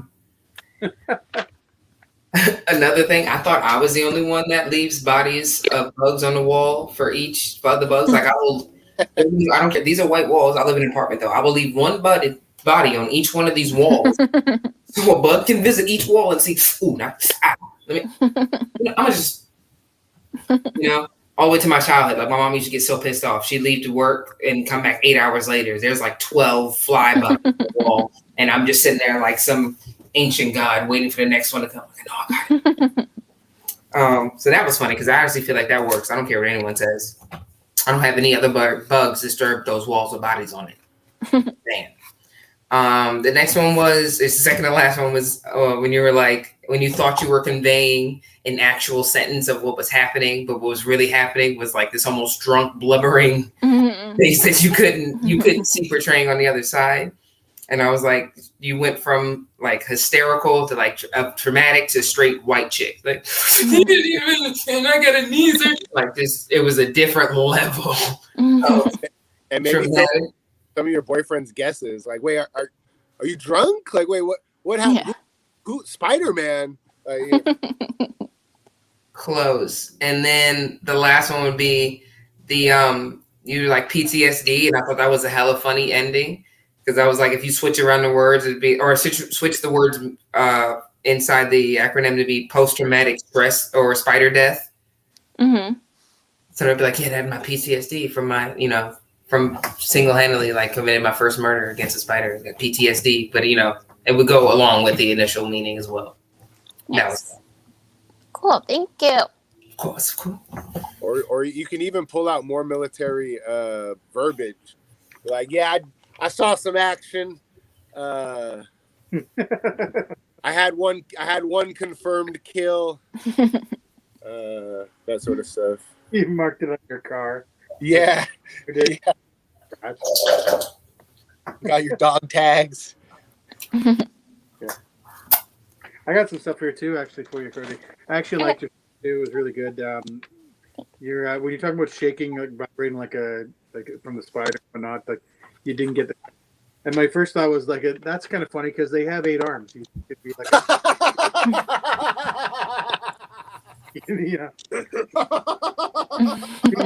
Please, I mean, they just may be horrible in bed, right? It's.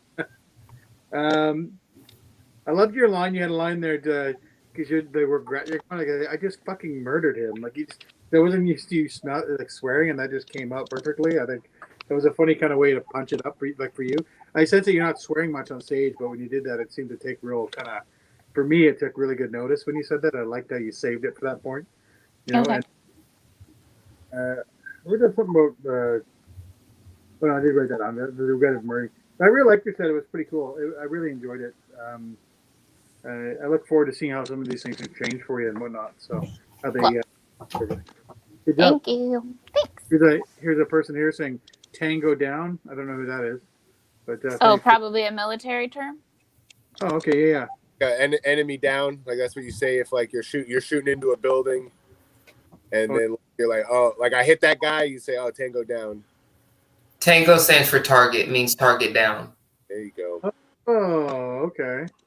So instead of using regular words and stuff, you use like PTSD will be Popeye, Tango, Sierra, Delta instead of saying PTSD. So yeah, it's such a different like being in Canada when it's like so different, right? So it's like I'm gonna walk around work tomorrow and start talking tango down. Oh, tango down, and no one's gonna know what the fuck I'm talking about. there you go.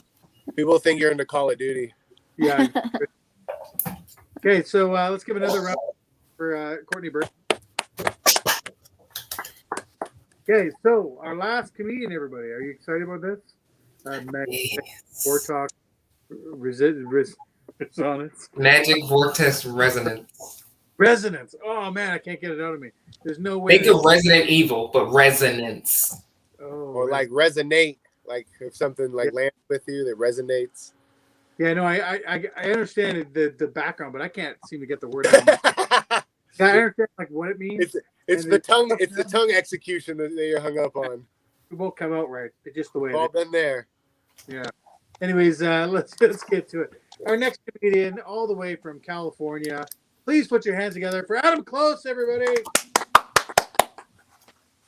I was in San Francisco going to a show recently, and I saw another comedian going to the same social. We rode the bus together, and she got pickpocketed on the bus, and a couple saw the guy pickpocket and called him out, and the guy gave her phone back, but then, like,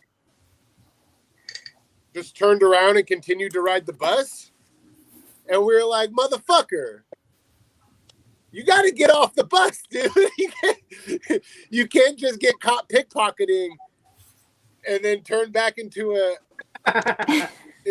transit guy. Like you gotta catch the next line, guy. Those are the rules. I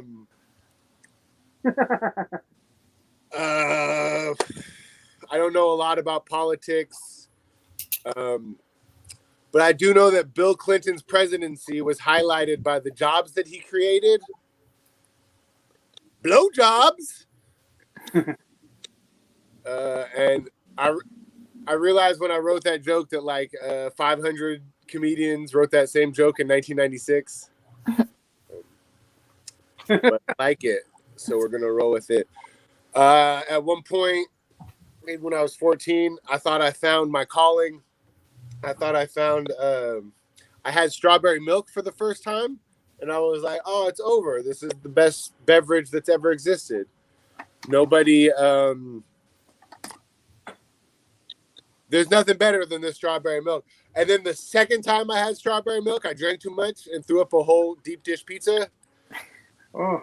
And so my my infatuation with strawberry milk was short-lived. I haven't had it since. Let's see. Okay, this joke takes place in a physical therapist's office, and it's two guys in wheelchairs talking to each other, and the one guy goes, "Oh, how many scleroses do you have?" And then the first guy goes, "Oh, I have multiple." and that's called posturing. I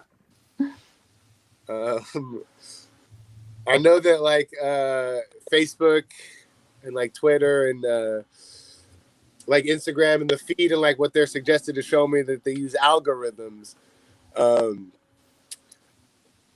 But like judging by the rage I've been experiencing on Twitter, I think they're more like agro-rhythms. I didn't think so either. Cool. I call going to sleep without setting an alarm. I call the Sandman.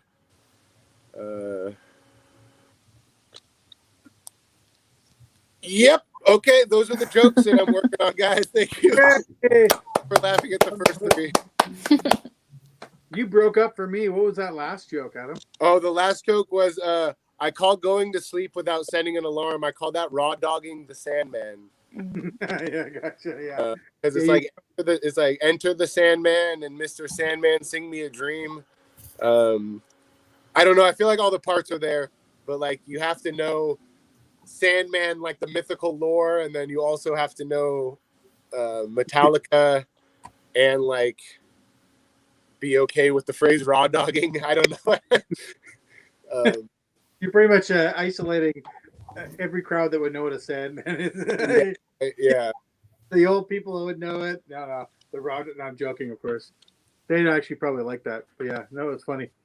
So okay, those were the jokes that I'm working on. I got some things down here. Maybe I'll go first. Your pickpocket stuff. I like that too. Like, just caught them and got your stuff back and like catch the next line. But I do think about it like, isn't it better you just keep them on there and just shame them the whole time? I would just shame them and keep them there. Well, so, like, he was gonna get hurt. Like the other riders of the bus were gonna like hurt him. Oh. Yeah, it wasn't like a safe place to be for the pickpocket anymore. Yeah, it makes sense. I just figured he wouldn't be able to pickpocket another person if he was on your bus still. That's he just because everybody's eyeballing him now. He'd never. Yeah, right. So it's like, it's like better having him around you than. Yeah. Your Clinton joke is first thing I thought too. It's funny, like the blowjob jokes. You're like, I know 1,000 comedians wrote that in 1996, and yeah, so did I. I was 7 years old. Yeah. That's funny. I was one of them. Yeah. Cool. I did it too. Just right? I didn't steal that joke. I actually also wrote it in contemporary times in third grade. Yeah. I had that actually story. Can I tell a small story, everybody? So I didn't listen to a lot of comedy before I started. I was just too busy doing things, and it was funny. I got this Snuggie. I was telling my buddies joking about because I got this Snuggie, and I was always joking about how because I play a banjo, and I love the Snuggie. My wife got for a joke because I have my arms in a blanket and I can just sit there and play. And I thought it was a funny joke, but I was like, it's too stupid of a joke to use, right? Then I shit you not, I saw almost the exact same joke on Tosh Point. Daniel Tosh did his joke in 2014. I'm like, oh, I'm so glad I didn't tell that joke because I would have thought I would have been stealing it. It was almost verbatim the whole time.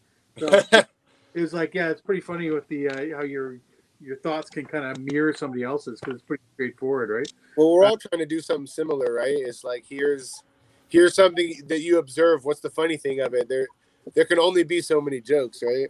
Yeah, exactly. I liked your multiple muscular sclerosis jokes. That was pretty funny to me. That's the first time I've ever said it. I don't really like it very much. Oh no, I like it. I like it. That's called posturing. I mean, that's pretty good. If you, I think the way you said it could be changed a bit. Can you give advice for that? No, because it's going to be your way. But it was a little bit confusing as you said it because there's like you said multiple sclerosis instead of muscular sclerosis. But it's called multiple sclerosis here. Oh, is it muscular sclerosis? That's what I thought. That's what we called it here.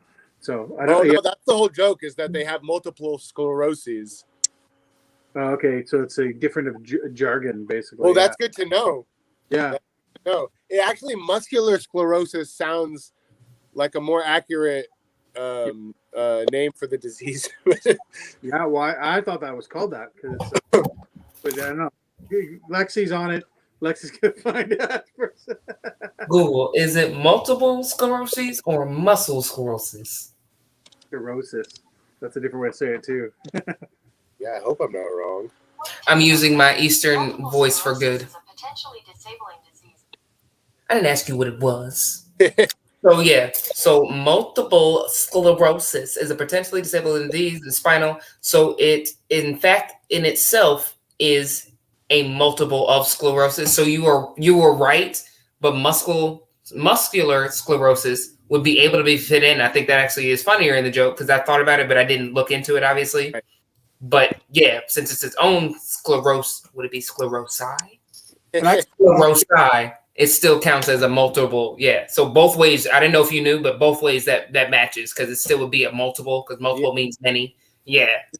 But yeah, both sides of that would be well put together. Like you said, if you like patched it into how it would set out. Yeah. Yeah, that makes sense. I didn't know the difference. But I like the joke. That's the thing. I want to say I like it. Cool. I'll try it out. The posturing thing is actually a pretty good line. I've never actually heard that or thought of that before. So that's a good line, I thought too. So yeah, the way to go. Yeah. Good. That makes me feel good. It's not just all fucking dick jokes and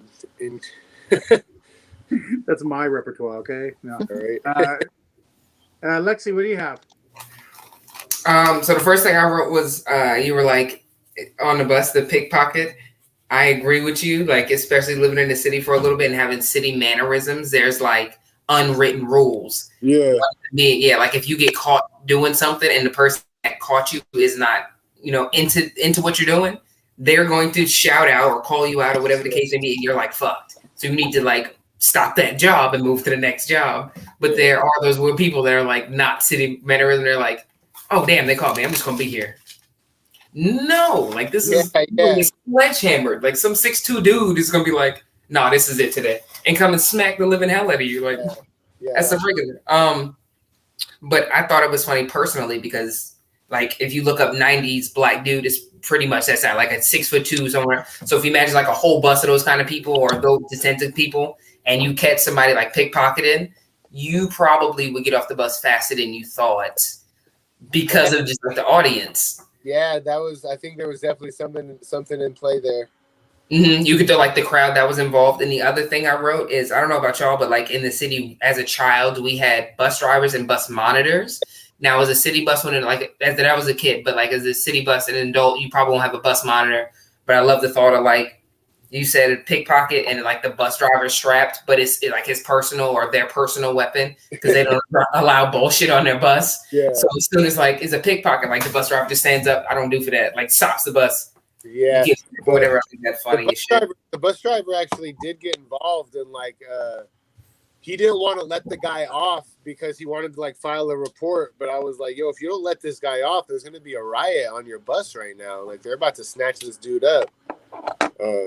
I feel like that's the reprieve of comedy. That's what being to me, like on a day-to-day basis of being a comedian. You don't have to be like the room hero. But if you are able to like grab the crowd, settle down, and make people laugh, that is what being like a holistic comedian is. Like you understand how volatile the situation can be, but you take it and provide that much validity and laughter. You do more. That's like not to be cliche, but that's like a Dr. King kind of thing. Like grab the room attention.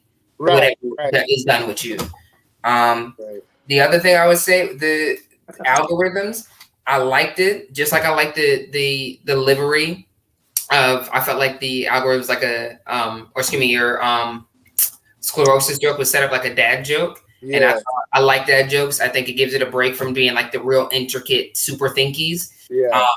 Personally, I wouldn't change anything except the pause, and I have the same problem between jokes. Just what's wrong with you? Sclerosis, and then pause for a laugh. Multiple sclerosis, and then keep going. And like, I think you could dig into the algorithm of it. But like I said, just pausing it, because then be like, aggravated rhythm. Oh shit, yeah, because it's a band of whatever, just a sprinkle. I like to call them sprinkle jokes to envision. And then the very next one, you don't spend too much time. And then the last one, I'm rather young as far as years, but in my head, I'm like 35 and like I have an attitude up to 65, depending on the day. So when you said Sandman, the very first thing that went through my mind was, I don't know if you've seen the movie Frost with Jack Frost, the little white dude, looks like David Finkelton. Yeah. That Sandman went through my head. And I was like, so you gonna raw dog a golden pillow? Okay. Right. But after you got into the joke, like it sprinkled in that, and it still kind of held the same effect. But being, just recently, that's the most recent movie I've seen with the Sandman in it or anything, not, speaking to movies, it still held the same relevance. For sure. Yeah, I think, that one, I feel like with that one, it's more just, like the punchline is that I'm talking about raw dogging something that isn't like having sex without a condom. And I don't know. I don't know. I maybe I'll play around with it a little more. I feel like it's just kind of brutal, just kind of forced. Like it's not very clever. It's just kind of some vulgar shit. But maybe I don't know. Maybe I'll take the Sandman reference out of it and just say it's raw dogging the night or raw dogging my REM cycle or something like that. I don't know. maybe I can see it. Well, no, because I work at a pot shop, and I tell people that like, because I don't care about your judgment. So people I talk to that don't smoke weed, I dead ass look at them and be like, so you out here just raw dogging life, just no drugs, nothing. Yeah, right. And it's and like I have yet to say it to anyone, and they like take it the wrong way. So I feel like if you just give it that same kind of confidence that way, like they can quickly envision it. Yeah, like raw dog asleep, like no alarm, nothing. You just go ahead and throw it all to the gods. Okay. Yeah, right. Exactly. Well, thank you guys. I appreciate the feedback. How about you, Courtney? Yeah, Courtney, I got some stuff. Yeah, what they said about the pickpocket on the bus, just like to end that, just like, hey, maybe you'll have better luck on the next bus. Like, all right. The strawberry milk the strawberry milk thing. I was just like, did no one tell you about chocolate milk? Yeah. Strawberry. I liked the multiple sclerosis thing. The way you set it up, it was like they're two Jewish dudes at a bar, like the way you told it. But I feel like if you were like, oh yeah, I was at the physical therapist and I overheard these people talking, it's not as like, oh, here comes a setup joke. It's this could have happened. Right.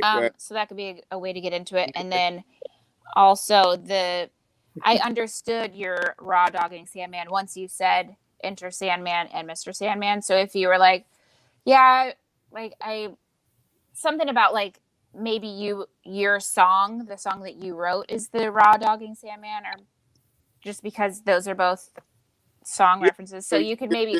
You're saying there's a disconnect between. I would say those first. Yeah.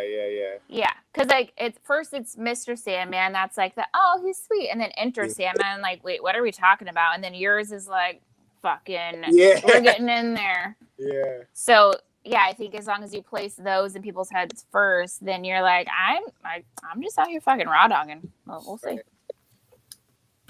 That's all. Thank you. Actually, yeah, to go on that too, just to go on what both said about the multiple sclerosis thing. It would be funny if you actually went like this when you're kind of like two guys kind of teetering up to each other, just trying to like one up each other. It's like, what are you in here for? Like, sclerosis, and like, or muscular sclerosis, and you go, well, me, multiple sclerosis. Yeah. Like, that kind of, fuck you, I one up. Yeah. That's funny. So maybe you could add both of those that way. So yeah, that was just adding on and Courtney both. especially if anyone knows that they're actually like just the same thing with different names. Like, yeah. Yeah. okay, I like that. Yeah, cool. Okay, awesome. Another round of applause for Adam, everybody. Okay, thank you, one watcher, sticking with us the whole time. Wow, it's the end of the show. Okay, I want to thank you guys all for being here. First of all, Lexi, where can we find you on social media or like shows or what?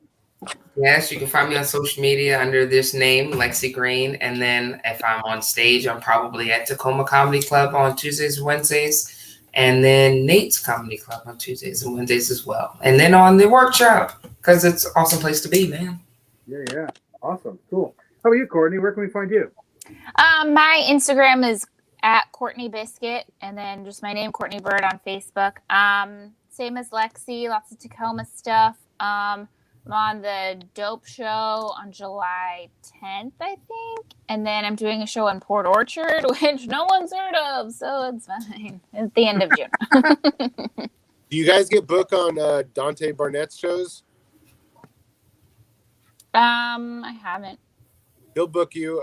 He does a bunch of stuff. I'll send you guys the information. He's in Portland, but he's in Seattle all the time too. He's just always looking for non-white males. Aren't we all? Well, shout them out. No, Well, no, I'm happy. He's like, I'll never book you, Adam. Like, okay, I'll be sure to say nice things about you. I'll spread the word. awesome. Yeah. Adam, where can we find you? Instagram handle is Adam from Genesis. It's a Bible joke. I'm Adam Close. You can find me anywhere, I guess. I'm the one that looks like this. Yeah. How about you, Keller? Yeah, well, like I'm from Chilliwack, of course, and we're doing nothing yet. We're going to open up on June 15th. It's the first time we get to open up where we actually get to go to bars with over 50 people. So right now we go to a bar for 10 people, but there's no shows. So now it looks promising. Everybody's eager. At the same time, everyone's going, oh my God, it's been a year since I've done comedy live. It'll be weird. So but you can find me on Keller J. Reeves on social media. I just pretty much talk shit to myself because nobody else follows me, which is a lot of fun, actually. I don't care. There's no repercussions. There's like a future boss got me fired, but that's pretty much what it goes on. So we all have the same wall colors. So way to go. I mean, that's good. I guess it's cohesiveness. I guess that'd be We're all poor and living in someone else's building. I know, right? It's a come up. It's a come up. Yeah. Anyways, thank you guys for watching. Thank you guys for being on the show. And every night there's a workshop. If you guys want to get on, watch this every night or get on and do some of this comedy, please just get on the Facebook site and we'll put you on. We'll put you up. We love new people. We love old people too. We love seeing everybody, and it's a lot of fun. So thank you very much. Let's give everybody a round of applause and end the